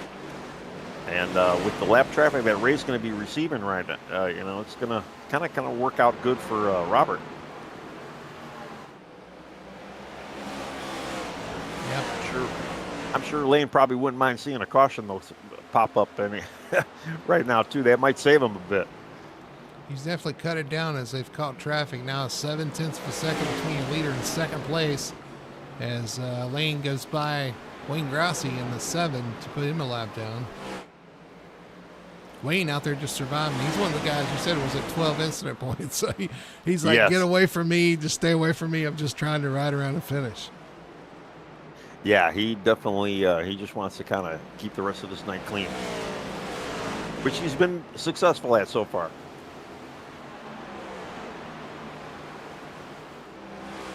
Is that Jeff Chandler? What happened to Jeff Chandler? He coming for a pit? I'm assuming so because he is now lapped down. He's 2 laps down from what I'm looking at. So he's already made his pit stop. He's gambling here. And if I'm him, why not? Of course, he's one of the guys that had the older tires. So wanted to come and get those tires and try to make up time here. He goes around second place, trying to get the leader to get one of his laps back. Yeah, he did. He pitted about 2 laps ago. So definitely looks like he's got the tire right now. He's going to get by Ray. Got to put him 1 lap down, though. He's still got another lap to go. But he wants to use those tires, get as big of a lead as possible. Yeah, but I almost wonder too. I mean, especially, the pace he's running right now, he should be able to get that 1 lap back. But if these leaders come in for a pit, they're gonna lose a lap themselves, or they're gonna at least. It's gonna take them the same amount of time it did for Jeff. So probably not a bad strategy for Jeff. We saw the 09 slow and up high. He's just trying to stay out of the way of the leaders. He did pit as well too, but yeah, unfortunately, he's kind of off pace. Jeff's just catching a lot of lap traffic. I mean, he's lap traffic himself, but man, he's just trying to make that. He's just trying to capitalize on them fresh tires. But man, he's got a lot of traffic in front of him. I've been watching him the last couple laps here.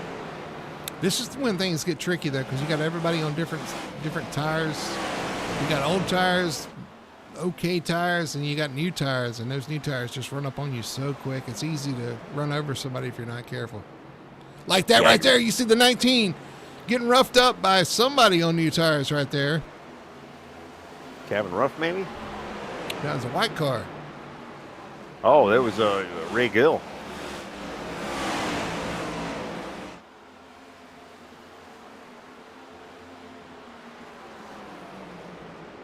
Wow.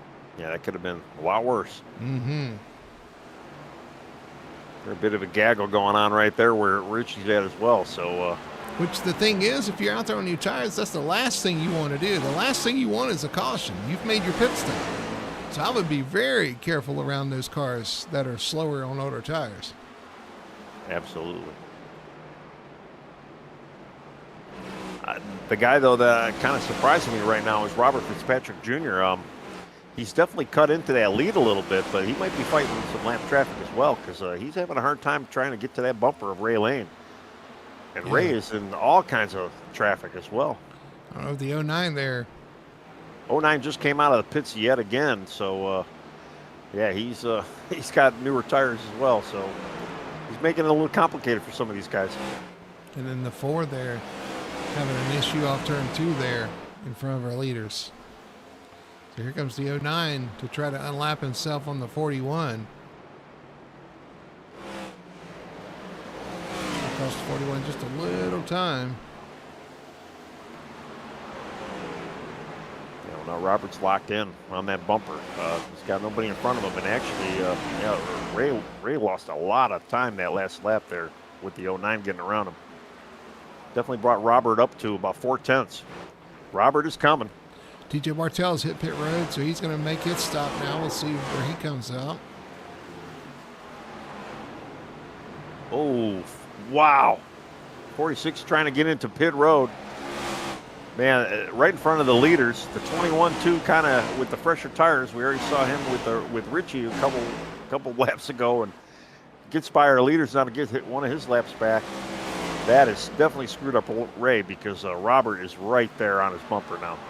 There's Fitzpatrick right on the back bumper now of the 41 of Ray Lane. Looking for that lead. All these leaders, though, all these guys have to make another pit stop. Simon Magden has made his stop. TJ Bartel going in right now. Yeah, Or just exit now. TJ's exiting the pits now, making his stop. We'll see where Jeff Chandler ends up because he was one of the first guys to pit. As you see the 3. Fitzpatrick coming to pit road, but he's sideways. He does hit it, though. Nick Alford behind him coming in as well. 87 sideways coming in as well. Yeah, wow. Man, I'm amazed Robert was able to kind of save that, get slowing down. That could have been so much worse. Wow. All right, well, Ray's still out in front. He got a 2-second lead over Jeremy Burns. I don't know if you'd want to stay out there much longer, though. Jeremy's starting to close in on Ray a little bit. Let's watch this entry by the 3 of Fitzpatrick here coming into pit road. Comes down the backstretch, hits turn 3, makes that left-hand turn, hits the apron, gets sideways into the inside wall a couple times. We'll have to see what that does to damage. 87 makes a late lunge to pit road. The 89 hits it behind him, or 98 hits it behind him. All right, Richie Coy's in. Alex Murphy's in. Ray Lane finally dives in. Fatter Place is in as well. All the leaders starting to make their pit stops. Jeremy Burns hits pit road. Well, I was about right. I said about 25 laps ago. Looks like Kermit Henn's in as well. Kermit Henney, Michael Call. Call. What else we got back here? Mason Hoffner. Oh, 50 of Martin Grove. Daniel A Simmons. lot of guys, a lot of takers. EJ Luna looks like in. Gavin Ruff's going to hit pit road. He comes in. Daniel Simmons and Jamie Knopf decide to stay out. Wayne Grassi still circulating out there. Jeff Chandler looking pretty good. We'll see what kind of lead he has on Junior when this all cycles around as Daniel Simmons. Yeah, my scoring timer is all jazzed up right now, so I'm going to have to give it a lap or two to see how everybody's shakes out of this. But, yeah, Jeff Chandler looks like he might be in a catbird seat right now. We'll see because we've still got a lot of laps to run after this pit stop. Still 75 laps. Yeah, he's showing first car lap down right now. And then obviously Daniel Simmons, who's going, looks like he's going in right now. Yes. Jamie Knopf is staying out for one more lap. And then Kevin Ruff. I thought we saw Kevin Ruff go in. Yeah, he did go in. Yeah, everybody's pitted with Jamie Knopf now at this point. He's leading right now. Once he pits, it'll hand over the lead to Jeff Chandler.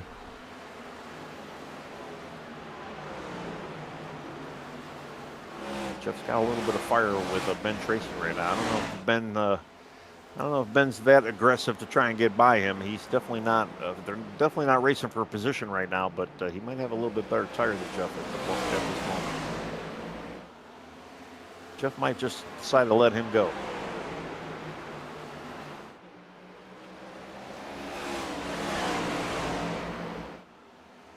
Yeah, right now Jamie's got a 20-second lead over Jeff Chandler. Yeah, actually, it's closer. He can see him at his front windshield. Jamie can. For now, he just got around Jamie Knopf. There goes Ray Lane there, right around Jamie Knopf as well. So that's going to be your interval. Ray Lane right there entering or exiting turn 4 right here, and your leader entering turn 1, Jeff Chandler. When Jamie pits. Yeah, the sad thing with Jeff though, there's a gaggle of cars behind him, but Ray is definitely closing in on Jeff right now. Yeah, there's going to be a clear tire difference between these drivers, so it's going to be a quick battle. Really depends on how good Ray can get through this little gaggle of cars. He's got 3 more cars to kind of get to Jeff's bumper.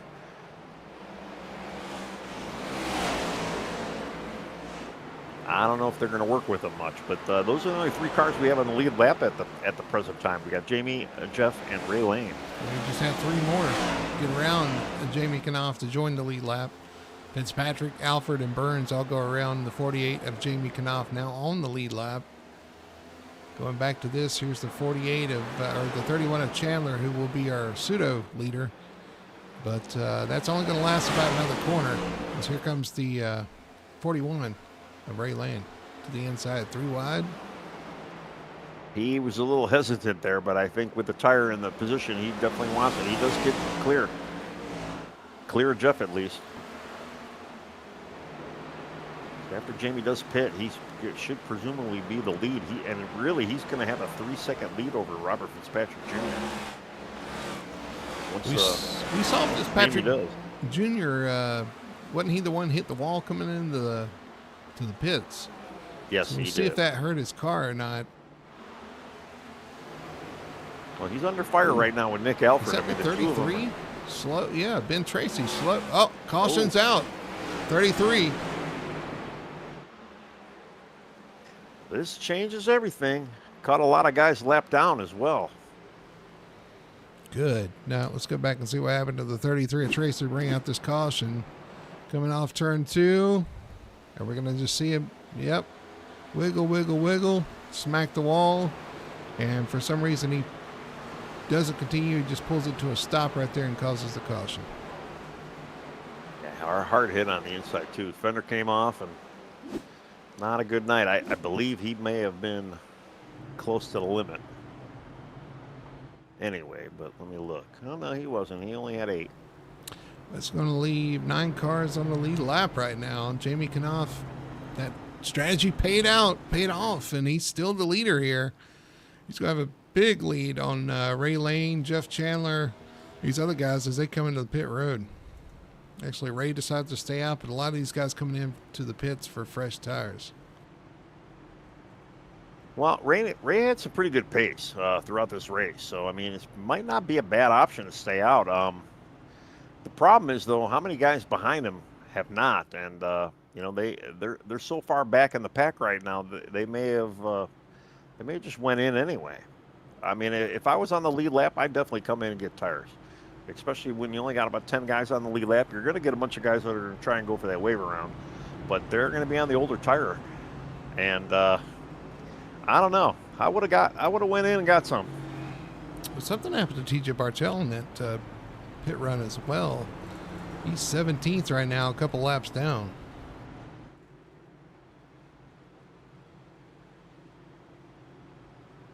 Yeah, I wonder what happened to him. Yeah, you're right.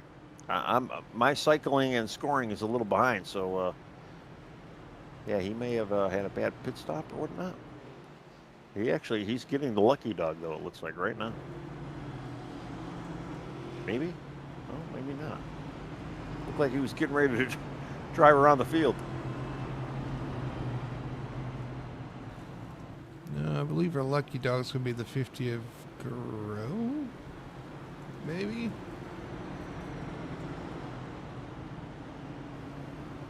We already went by if that was the case. Was it Fetter Place, maybe? No.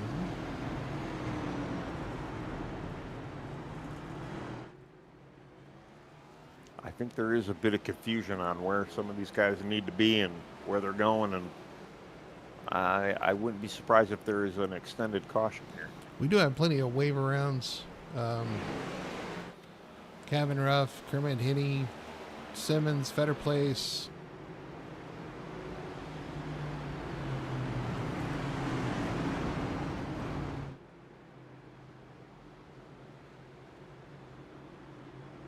It's like mayhem out there. I don't know if anybody knows where they're at, but it looks like they're finally starting to kind of get double file line up here. Pace car lights are off. All right, pace car's going to pull off. We're going to go back green flag racing. Ray Lane out front. Jamie Knopf in second. EJ Luna slow down the backstretch. Ray got a great jump. What's going on with EJ here? Yeah, it looks like we got a yellow already.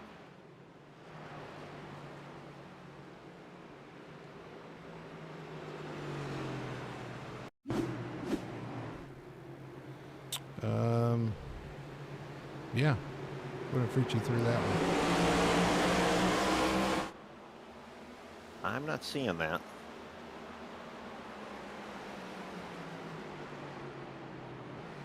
I don't know what actually happened there.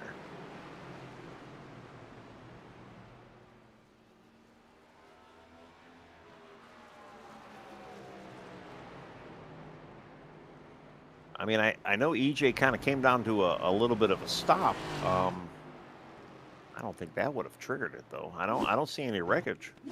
That's very odd. We got Bob Fitzpatrick on pit road now with Kermit Hinney again. I'm not really sure. I'm not sure what happened right there. Yeah, there's a lot of weirdness going on right now for sure. I can't tell you. It does look like TJ Bartell did get the wave around, so he's going to be on the lucky dog lead lap here. But I'll tell you, I mean, you know, Jamie kind of got a little luck there with that caution. Was able to kind of drive up to second. The other person that kind of lucked out with that caution was Jeff Chandler. With that older tire strategy, I mean, going in early was enough to kind of get him up to third, or at least the lead for a little while. And he lost it. Was probably going to lose a lot more spots, but with that caution and the tires he took, he should be all right. The one guy they're going to have to worry about, though, are the one Ray, because Ray did not take tires. Yeah, I'm going to watch Jeff Chandler here. He's back up towards the front. We know he's got a quick car. He was quick early on, get out front in that stage. But ever since that, he's had to claw his way back to the front of the pack. Well, that caution, like I say, worked out really good for him. You know, he had good strategy as far as getting out early. To kind of get, kind of wind up or kind of work his way back to the front here. And, yeah, let's see what he can make out of it. He's still got that front nose damage, so they have yet to fix it, but he doesn't look like it's really hurting him too much. We've got 55 laps to go here in the Richmond 250. We'll see if he can do anything with him. Jeremy Burns on the outside, been in the top 5 all night. Richie Coy up to 5th. Nick Alfred, Michael Calls worked his way back up there. Fetter Place has fallen a couple spots back to 9th. Kevin Ruff in 8th. And then Bob Fitzpatrick and TJ Bartell 12th and 13th. Going to have to claw their way forward. As we are 2x2, Ray Lane's going to lead this one here. Jamie Knopf on the outside. Staying out long is paid off for Jamie. He's going to move him up on the front row here. Pace car's off. They enter the restart zone. We get ready for a green flag. There it is, and we're racing again. Yeah, another great restart from Ray. He's able to kind of pull out there. Here goes Jeff on the inside of Jamie Knopf. Jamie didn't have a great restart there. Getting under, Richie Coy's getting under him now too. So Richie's shooting for that third, trying to get clear of Jamie.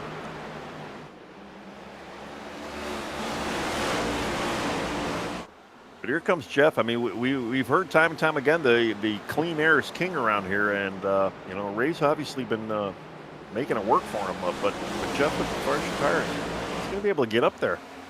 So 19 hit the wall there. Richie Coy into the wall off turn 2. Jamie Knopf, he's able to clear him though. I must have missed that. I might have to go rewind and just you know, glamour at the thing that he actually hit the wall. But he's starting to kind of close in on Jeff Chandler now, and Jeff really, he not, especially with the new tires, I would figure he'd be able to get closer to Ray. He's pulling out a lead right now. Yeah. But we saw that in the stage 2. We saw the 31 come on strong after a couple of laps. We'll see if it happens again. All single file through the top 5 right now. We do have a battle for 7th. Kevin Ruff, Michael Call, Nick Alfred side by side. Well, they got a little less than a half a fuel run as well. So, I mean, there still is a little bit of distance they have to go on this tire. So we know Jeff, we know Richie, we know Jamie. You know, some of these guys, they are tire misers. And they're going to try and do what they got to do to save these tires a little bit. So it might be a little bit of strategy. But, yeah, obviously you don't want to let Ray get out too far ahead. Because he's been able to make that work for him. Actually, I was wrong. There's some of these lap cars, the 21, the 46, out there, lap cars intermingled with these leaders here. Well, yeah, I can imagine too. You'd have a couple guys maybe even on that last pit stop to, you know, get some tires, kind of get mixed up with some of the lap cars as well. So there's a lot of strategy going on tonight with a lot of these guys.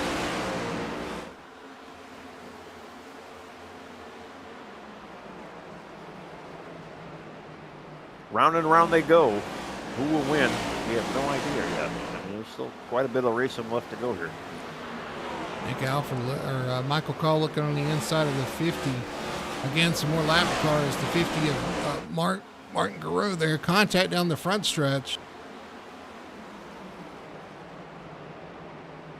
And the sad thing is too, yeah, I think you got the 50 and the 46 right there, and they're racing for that lucky dog.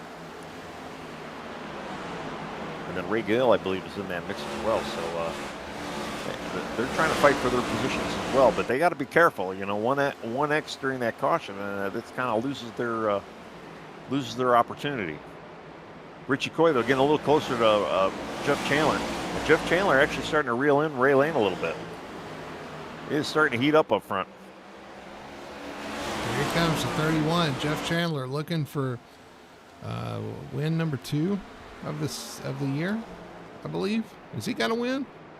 No, I think it might be win number 1 for him. Oh, you're right. He is in the top 16, but he's currently 15th in points, looking for that win to lock himself in. Would love to get that done tonight at Richmond, and looking pretty strong. Looks like it's a possibility here. He is one of those faces that's been trying to get to that first place. So, yeah, we've been talking about him week in, week out. He's been knocking on the door. Could win any week, and he's had some bad luck. He actually had a little bad luck as well tonight, too, with that front nose damage, but strategy has paid off for him right now, and he's looking, he is on the bumper. He's looking strong. Yeah, strong right now for the 31. 10 laps, or 40 laps to go. No, 30, 42, 47, something. 43 laps to go. 43 to go, yeah.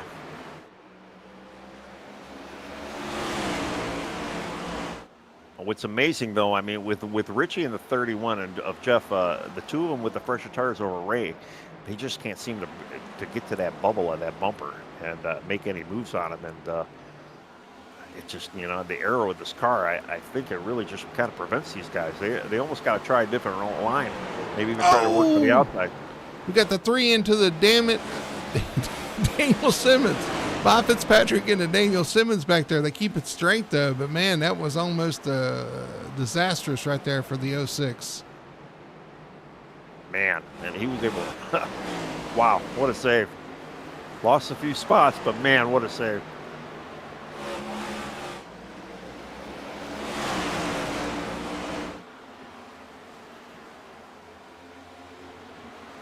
Still these lap cars still posing an issue here for Kevin Ruff, the 50 of Montgrove right there on the outside. Well, unfortunately, yeah, with that little group there, I mean, you got Kerman Henn. He's actually running 9th right now, so he's really not under fire, really not racing for position. But yeah, the 50 and the 21, I mean, they are racing for position. Yeah, the 91. Well, the 91's chasing down the 99 there for position as well. So that he got into the 50 a little bit. The 50 hangs on to it.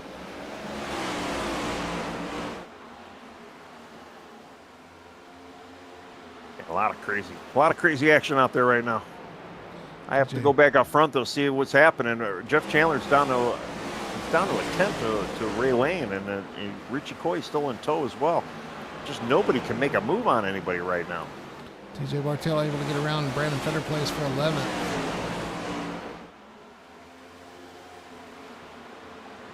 I'll tell you, those top 7 cars, though, they have got a major breakaway over 8th place, a little over 2.4 seconds lead right now. So there is a big breakaway up front. You gotta wonder. Really, I was going to say, I just got to wonder who's managing tires and who's running all out right now, who's saving a little stuff for the end. I mean, we're getting down to it, but you got to save a little bit to make that battle there at the end. Here comes the 90, Jeremy Burns on the inside, the 48 of Jamie Knopf. Yeah, I mean, that top 7 right now, it could be anybody. Richie Coy underneath Jeff Chandler right now as well. So it's a little bit of mix-up going on. Battle for second. Coy flashing a little bit right there. It's going to let the 31 of Chandler get that run off the corner. He's going to retake second spot. Meanwhile, Jeremy Burns takes over third. Or fourth rather. Yeah. 35 to go here. And, yeah, like you say, though, yeah, who's managing, who's saving a little bit? Obviously, Ray, I don't know what Ray's doing. I mean, he's just probably just not even looking in his mirror, just kind of driving, hitting his marks. I mean, he's been looking sharp all night and just he's able to make these overtires work for him right now. Very impressive. What you don't want to do is second and third is get side by side and cost both of you guys a shot at catching the leader, though. And I think it's what might be what Richie realized. It's like, okay, if I'm not going to make his pass quick, I got to get back in line. We got to chase him back down. He's trying to make another move on Jeff now. He's gotten back to his bumper again. Maybe not. Maybe I'm off base here, I guess. He knows it's go time. You know, we're almost down to 30 laps, so he's there. He's making that move. Jeff up the track a little bit in 1 and 2 there. I think Richie probably would have had him earlier, but I think those connection issues maybe spooked him a little bit, and it definitely threw him off. But yeah, he makes it past Jeff. He clears. Right. So Richie Coy to P2, see if he can run down Ray Lane up there in front. Jeff Chandler falls to third, and here's Jeremy Burns closing right on the back bumper of the 31 of Chandler. Yeah, we definitely had I mean, with those 7 cars, the 4 cars in the back were a little bit separated from the 3 cars up front, but not anymore. We've got about a 6-car pile up, it looks like, right there. And then Jamie Knopf kind of falling off the pace there, still hanging on the 7th spot, but he is definitely losing that main group. Oh, Jeff Chandler up the track. It's going to allow the 90 of Jeremy Burns on the inside. I almost wonder if that front nose damage on Jeff's car is kind of hurting him right now. Meanwhile, the 19 of Coy has run down the 41 of Ray Lane. Can he do anything with him here? We've seen this before, but I don't know. He's looking pretty sharp. He might actually have a chance at him. I mean, as far as these tires got to go, I mean, here comes Richie. To the inside, battle for the lead. The 19 of Coy to the inside. Ray Lane trying to fight tough on the outside lane. Can he hang on? I know Richie wants to make this quick and sweet, and he does. He dives into 3 there. Here comes the 41 looking back to the bottom. Can he cross him over? No, he can't. So give the lead to the 19 of Richie Coy. Yeah, Richie likes this now. He's got that clean air in front of him, and he is just wants to hit his marks, and he definitely wants this thing to stay green now. Oh, Jeremy Burns looks like he's starting to kind of reel in, and he's definitely catching lane right now. Ray lane, that is. Still 26 laps to go. If Burns can make this pass quick, he can see if he has anything for the 19 Okoye, who's starting to kind of stretch it out and get away from these guys. Well, that clean air is pretty good, and yeah, he's got quite a bit of a distance before he actually starts hitting a little lap traffic. But here comes Jeremy underneath Ray. Ray's definitely having them tire struggles right now. 90 of Jeremy Burns to the inside, the 41 Ray Lane on the outside. Kind of feel bad for Ray because, I mean, this is not the first time we've seen him have a really good dominant car, and just a little bit of strategy has definitely screwed up his finishing. He's not giving it up yet. He's hanging tough on the outside of the 90 there. Oh, he's definitely trying to make it work for sure, but I don't foreseeably see how he's going to be able to kind of hang on there. If nothing else, he is helping Richie right now, just making that, just keeping Jeremy off of Richie's bumper. But wow, yeah, he is definitely making it tough for Jeremy. It looks like he may even clear him. That outside line is strong. Wow. Oh, he's high off turn 2. It's going to give him, give the 90 a good entry into 3, and he's going to clear him into 3. So the 90 takes second spot. Jeremy Burns to second. Here comes Nick Alford trying to take it over from Ray Lane, take over third spot, and he does. Yeah, unfortunately, that getting high on the track there, Ray, about a lap or two ago. Unfortunately, yeah, that definitely killed that momentum. A valiant effort, though, and hats off to him. I mean, he's ran a hell of a race tonight. The 19 Okoye, he kind of reminds me of the 11 of Hamlin. He just kind of works. He works through the race, just kind of just digs and digs and digs, and finally finds himself in position here at the end of the race. 22 laps to go. The last thing he wants to see, though, is a caution. It could change everything here.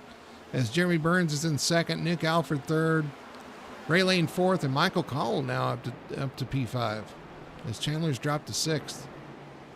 Yeah, Michael, hats off to Michael as well, too. He kind of got caught up in that early incident way at the beginning of this race, and been kind of persistent, kind of staying with it, and looking good for the rest of this race. Got him set up a nice top 5 right now. Yeah, Richie's got a 1.3 second lead over Jeremy Burns right now, and I'm gonna have to look at lap times just to see what these guys are sitting at right now. Waiting for Richie to cross the stripe here. Here's Mr. Top 10, Kermit Henney. Looking for a top 10.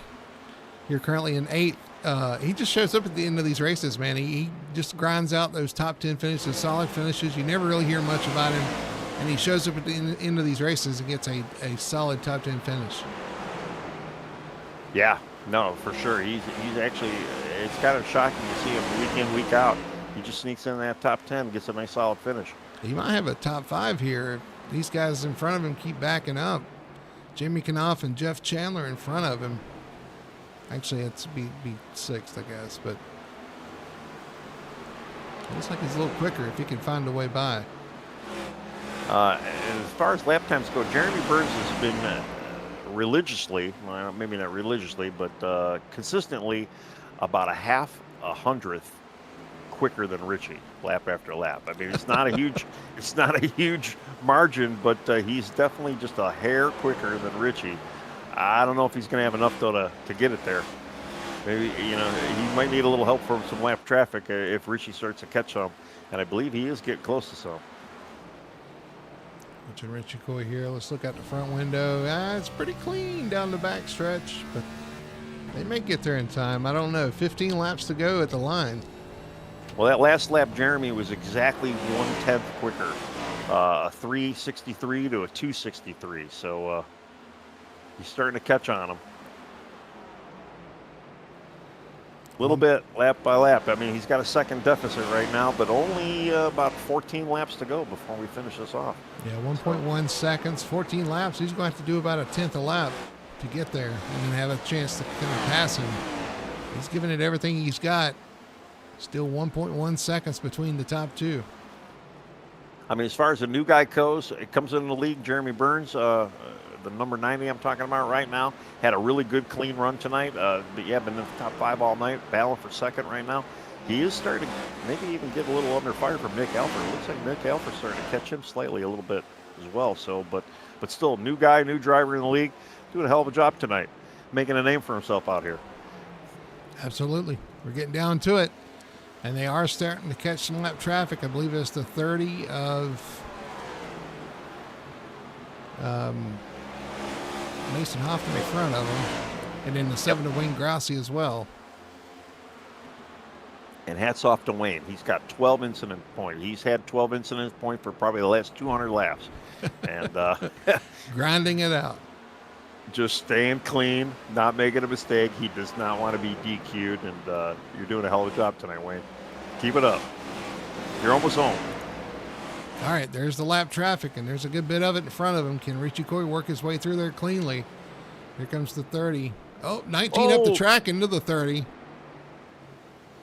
They're going to be side by side here. That's going to cost him some time. That cost him about 3/10 right there with the 30 of Mason Hoffner. And I almost wonder, we keep hearing every week, clean air is king, and Richie doesn't have much clean air right now, and he definitely does not want to see this lap traffic. He does get by the 30 of Hoffner, but it costs him about 4/10. As 9/10 of a second is the gap between first and second now as he goes under the 12. He's only praying that everybody else, he's only praying that everybody else is going to have a hard enough time getting through the traffic as he is right now. See what the 90 does here with the 30 of Hoffner. 30 looking under. He's low. Wayne Grassi giving Richie Coy plenty of room. Definitely does not want to get that extra X right now.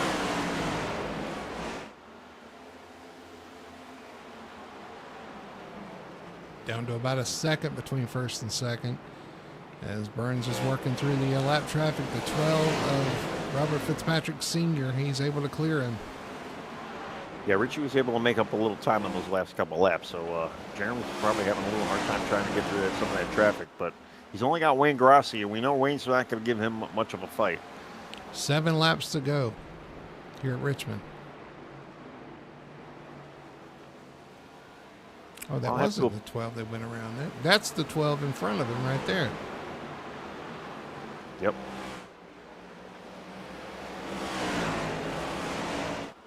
Well, I don't want to jinx him, but Richie's looking pretty good right now. I know he's had a couple of bad weeks. He had a great week last week at Watkins, finishing second, and his momentum's on the upswing, especially coming into the playoffs.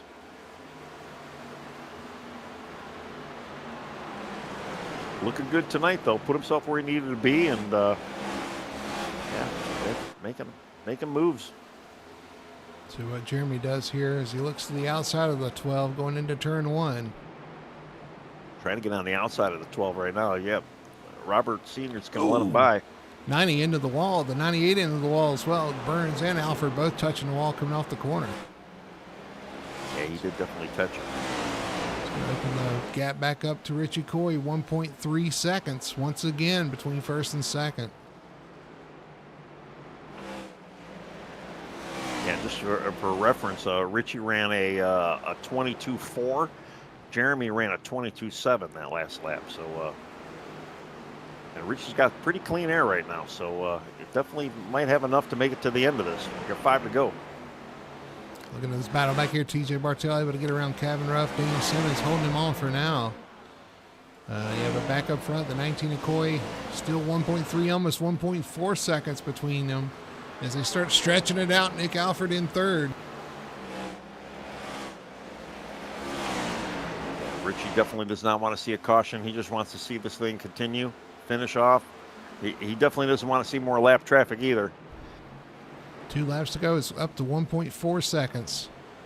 Just out there cruising right now. It's going to come around.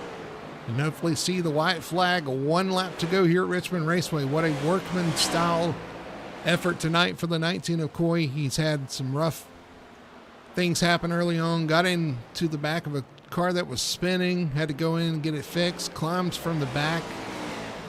Clawed his way through traffic. Avoided all the carnage.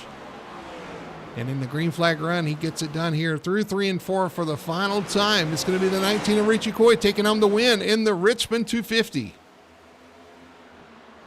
Man, hell of a drive by Richie tonight. Good job. Good job for Jeremy as well. Nick Alford up to 3rd. I wonder if Nick might actually take over the points lead after this. Jamie Knopfel coming in 6th. Ray Lane 4th. Had a great run all night. Michael Call 5th after his issues. Still a great night. Man, there's a lot of great racing tonight. It was good to see it stay green for the later half of this race. Yeah, absolutely. And that points battle is going to close up as we head into Daytona. Looking forward to that. It's going to get even tighter as these guys head into a super speedway race. But all right, so we're going to see Richie Coy spin it around here.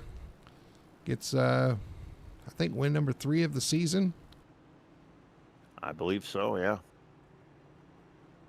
We've had kind of a mixed bag of winners tonight, but we've had a lot of guys with some repeat wins as well. And really not one car that I would say is overly dominant. I mean, week in, week out, we could see a new winner every week, and or at least a variety of winners. So it's been a lot of fun this season. And next week's just going to get even more crazy. Let's look at our race results tonight for the Richmond 250. Taking home the win tonight, the 19 of Richie Coy gets it done in that Victory Fuel Ford. Jeremy Burns comes home a solid P2. It's right where he started. He had a really solid night. First night with the league, and definitely very impressive. Got speed and got the car control needed for sure. Nick Alford comes home in P3 in the number 98. Good points night for him. The 41 Ray Lane led so many laps here tonight. Comes home in P4 after a little bit of a tire disparity there at the end, but hangs on to a 4th, which is a really solid run. Michael Call up to 5th. Jamie Knopf, our points leader, comes home in 6th spot, has a good points night. 7th for the Bob Fitzpatrick number 3 machine, up 20. He came from the back. So that the 91 of Kermit Henney, you did get a couple of those positions. Ends up in 8th spot. 9th for the 31 of Jeff Chandler, had a good run tonight. Not the finish he probably wanted, but still a solid night. And teammate TJ Bartell rounds out the top 10 in the number 28 Chevrolet. Yeah, then we got Daniel Simmons running out 11th, Kevin Ruff 12th, Brandon Fetter placed 13th, Christopher Harrison 14th, 1 lap down. Everybody else here is 1 lap down or more. Martin Garreau 15th, Simon Magnan 16th, Ray Gill 17th, Robert Fitzpatrick Sr. 18th, Tommy Carroll 19th, EJ Luna 20th, Alex Murphy 21st, AJ Zapata 22nd, Wayne Grassi 23rd. Made it all the way. Good job, Wayne. Mason Hoffner 24th, Brian Dixon 25th, J.C. Evans 26th, Ben Tracy 27th, Alan Duranco 28th, William Owens 29th, Lane Allen 30th, Colton Gum 31st, Travis Gilbert 32nd, Alexander Hodge 33rd, Brian Messer 34th, Shad Kern 35th, and James Torrey 36th. So, man, great race though. I was kind of glad everybody cleaned it up towards the end of this. It made a good race out of it, and some good strategies, a little bit different tire savings and manipulations and clean air, and oh my. So it was a lot of fun tonight. Definitely had a little bit of yellow fever there early on in the race. Just could not get away from those cautions. Got the stage done. Had a couple of long green flag runs. Had green flag pit stops for almost everybody, although the 48 kind of stretched it out and caught a caution. And then there at the end, a long run to the end. So a solid finish there for sure. So kind of a chaotic start to the night, kind of a calm finish to the night. When we get back, we're going to take a quick commercial break, but when we do come back, we'll talk to our top 3 finishers, get their takes on tonight's race, and see what they have to share with us. We'll be right back, and we'll do all that on the other side of this commercial right after this. Racing isn't easy, but experiencing it is. iRacing puts you in the driver's seat with the industry's leading sim racing game. Drive on laser scan replicas of the greatest racing circuits from around the world. Go head to head against other drivers chosen by skill-based matchmaking to ensure competitive racing at every level. Compete across all your favorite series. In officially licensed cars engineered to deliver the most accurate driving experience possible.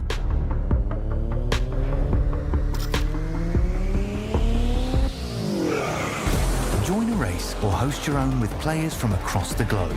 Race against the computer or in a league with friends. Feel the thrill behind the wheel. Visit iRacing.com.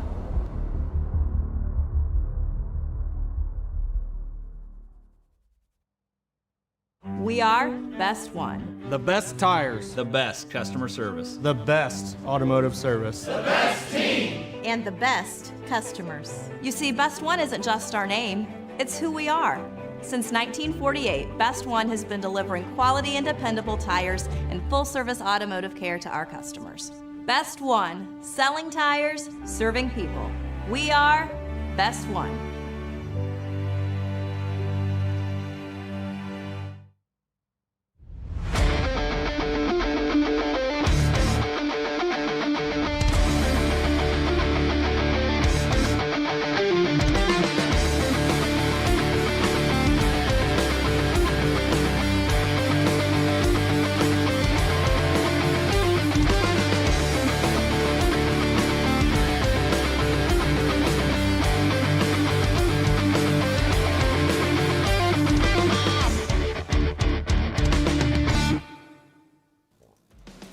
Back here at Richmond Raceway, finishing up the Victory Fuel Cup Series, Richmond 250 here from Richmond. And what an exciting and adventurous night we've had. I hope you guys have enjoyed the race so far. We're going to talk to our top three finishers. We're going to throw it over to our post-race show presented by Victory Fuel and see if we can talk to our top three. Starting with third place, the 90 of Nick Alford. Nick, man, congratulations. A third place finish, a solid finish tonight. It was definitely an interesting race. Started out with a lot of cautions and nonsense, and it had a couple long runs there at the end.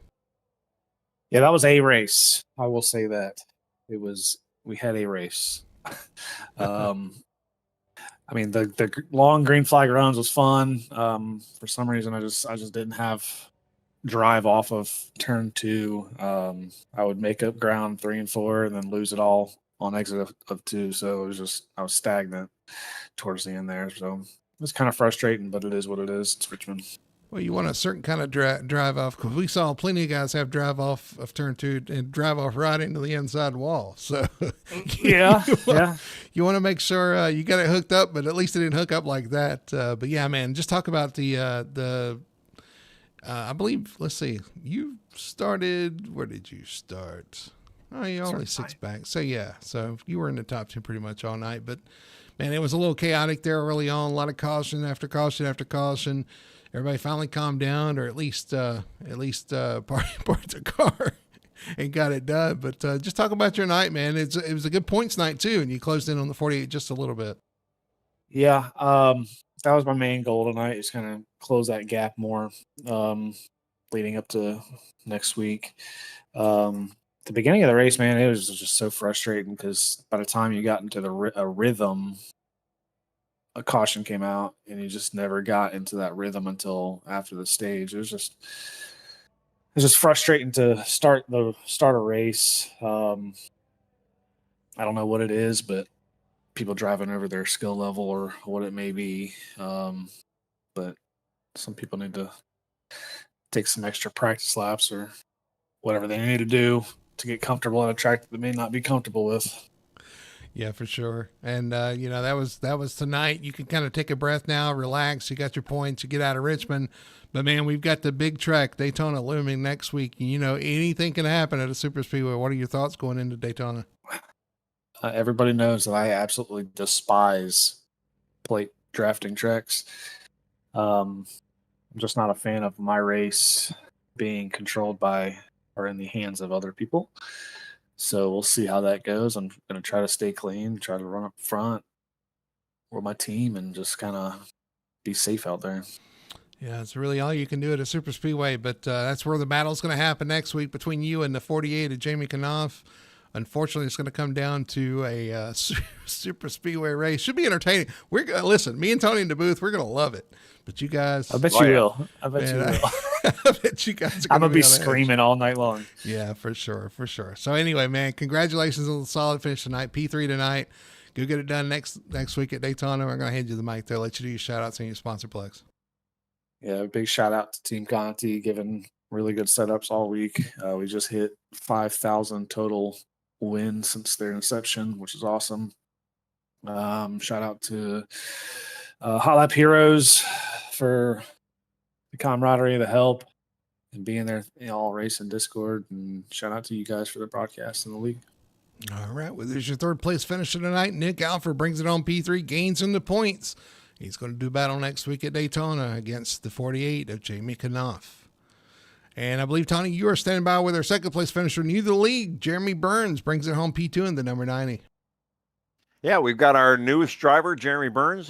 Congratulations on second place. Started second, finished second. Didn't have a very eventful night, but how was the league and how was your race tonight? Yeah, no, the league was great. Really just try to stay out of everybody's hair while still being competitive, and I felt like we accomplished that tonight. Had some good quality laps up there, fighting with everybody up there at the front. Like I said, really clean. Really enjoyed it. Got a little long there at the beginning when we kept having those cautions back to back, but just fortunate to have those 2 green flag runs there towards the end to where we could actually get out there and see what we had. And it was interesting to see how, the different cars handled, and, some people were better on the short run, and then some people really thrived on that long run. So it was really interesting to see. Definitely had a lot of fun tonight. So definitely look forward to next week. And yeah, it was just a good night overall. Well, we're definitely more of a long run league, and yeah, I think some of the track conditions and maybe some car control issues kind of caught a couple guys off a little early on. But what did you feel like your car was better at, the short or the long run? I mean, yeah, again, you were looking pretty solid all night, so I mean, I would almost say both. But what do you got to say?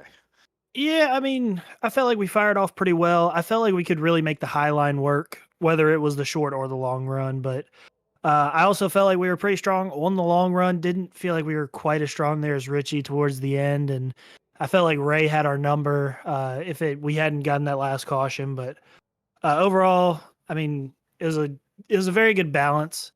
I was fighting tight there just because I was kind of pushing too hard trying to get it to get up there to the leaders. So that definitely didn't help. But overall, the balance felt really good. And just execute all night, whether that was pit road, whether that was a stage, restart, whatever you want to call it. We were able to execute and come on with a nice podium.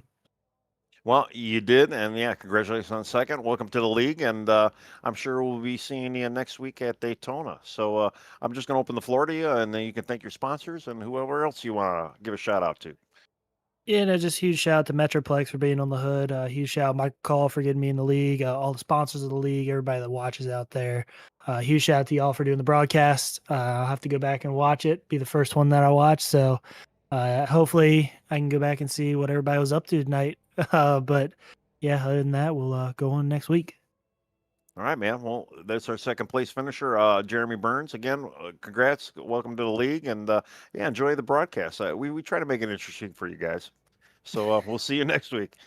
And I think we got, I think we have Brody now with our fellow broadcaster and winner of tonight's race. Yeah, Can't remember what his name is. What's his name? Ricky Coe? Ricky, I think. I don't know, but I got to say I'm really impressed by the 90. I have to say I'll throw it out there to Jeremy as well. Looking good out there, but not quite as good as that number 19 Victory Fuel Ford in Victory Lane. The 19 Richie Coy. 19 Richie, congratulations, man.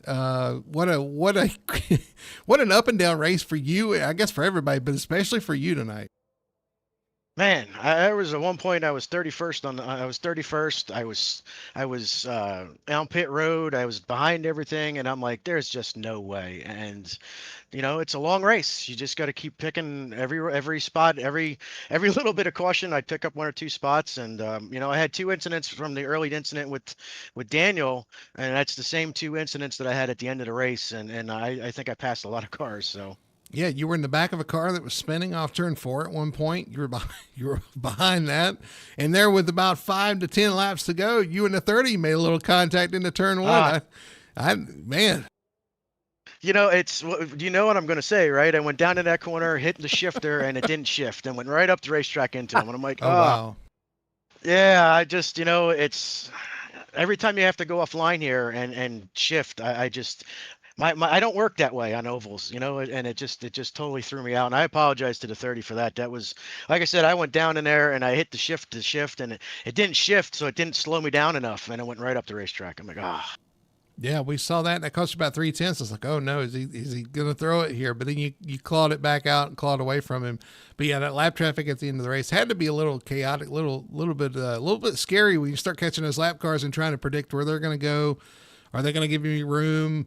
It's just it has to be nerve wracking at the end. And on top of that, hoping for no cautions. Well, I was really hoping for no cautions because I've been bit by that a couple times already this season where you get to the really end and somebody has a caution. But I'll be honest, the lap cars that I caught all gave plenty of room. Mason, he was even like, "Where do you want me to go? What lane?" And I'm like, "Apparently, I need all of them." But yeah, the rest of them did a fantastic job. I was watching Jeremy behind me, and a great job for his first race here. And he had closed in to just under a second, and then he had to go through that same traffic, and then I was able to pull away a little bit. But man, I was sweating. What a crazy race! I didn't think it was going to happen.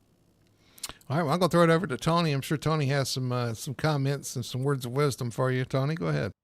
What you got, Tony? First of all, mom says she picked you for tonight. I know that's why she watches. She doesn't watch because I'm here. Surprise. Yeah, she doesn't watch because I'm broadcasting. She just needs somebody to root for. So I'm sure she congratulates you. She'll give you something on Facebook. But I'm going to congratulate you, obviously, on the win. And yeah, you did beat me again in the broadcaster challenge. But that's all right though. You've been kind of doing a little bit of an upswing these last couple of weeks. So, man, it was a hell of a drive tonight. And congrats again. Yeah, appreciate it.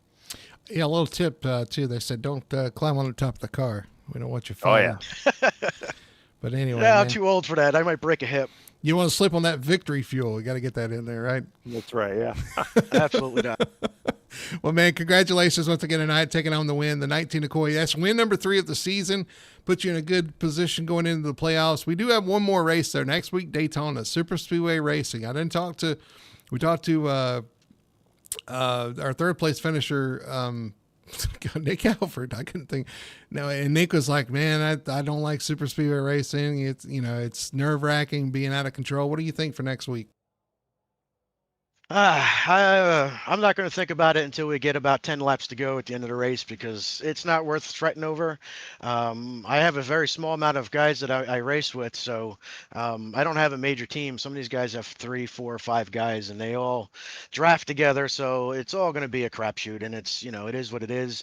Unfortunately, it's not usually in the driver's hands. It's in the people you're drafting wins hands. So, it is what it is. I'm locked into playoffs. I don't need it. So we'll be all right. It's a throwaway race, then I guess.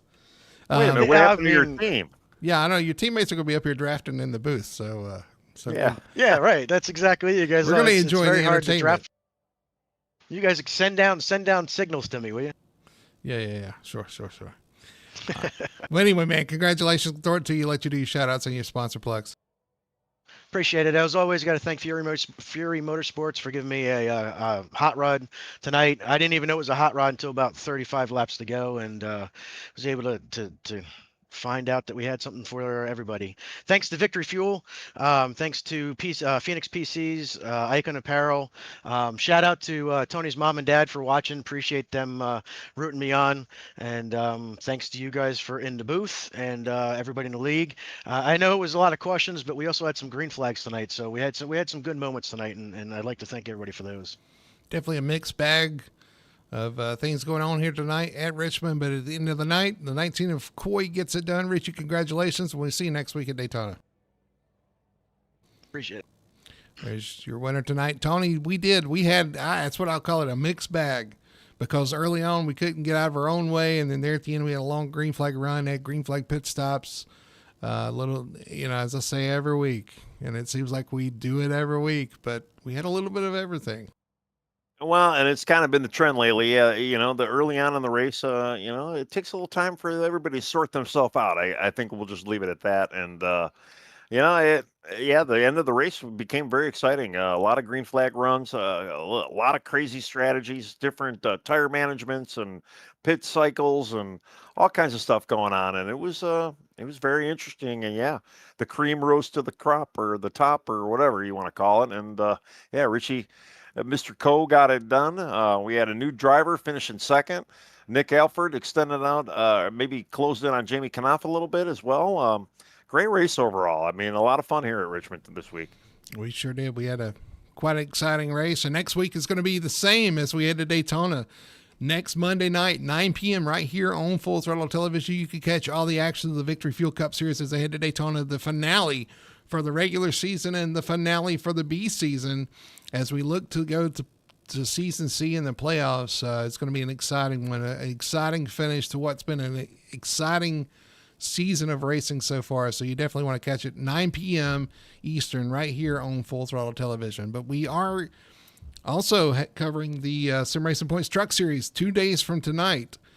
You will find the Sim Racing Points Truck Series on Full Throttle Television right here at 9 p.m. You want to catch that as well because they have their finale for the season, and they'll be at Milwaukee. So with the Milwaukee 150 right here on Victory on Full Throttle Television at 9 p.m. on Wednesdays. Well, that's going to do it for us here at Richmond Raceway. What an exciting event we had. Hope you guys enjoyed it like we did. We'll see you at Daytona. For everybody at Full Throttle Television, for Tony Solari, my name is Brady Hanna. We'll see you at Daytona. At Daytona.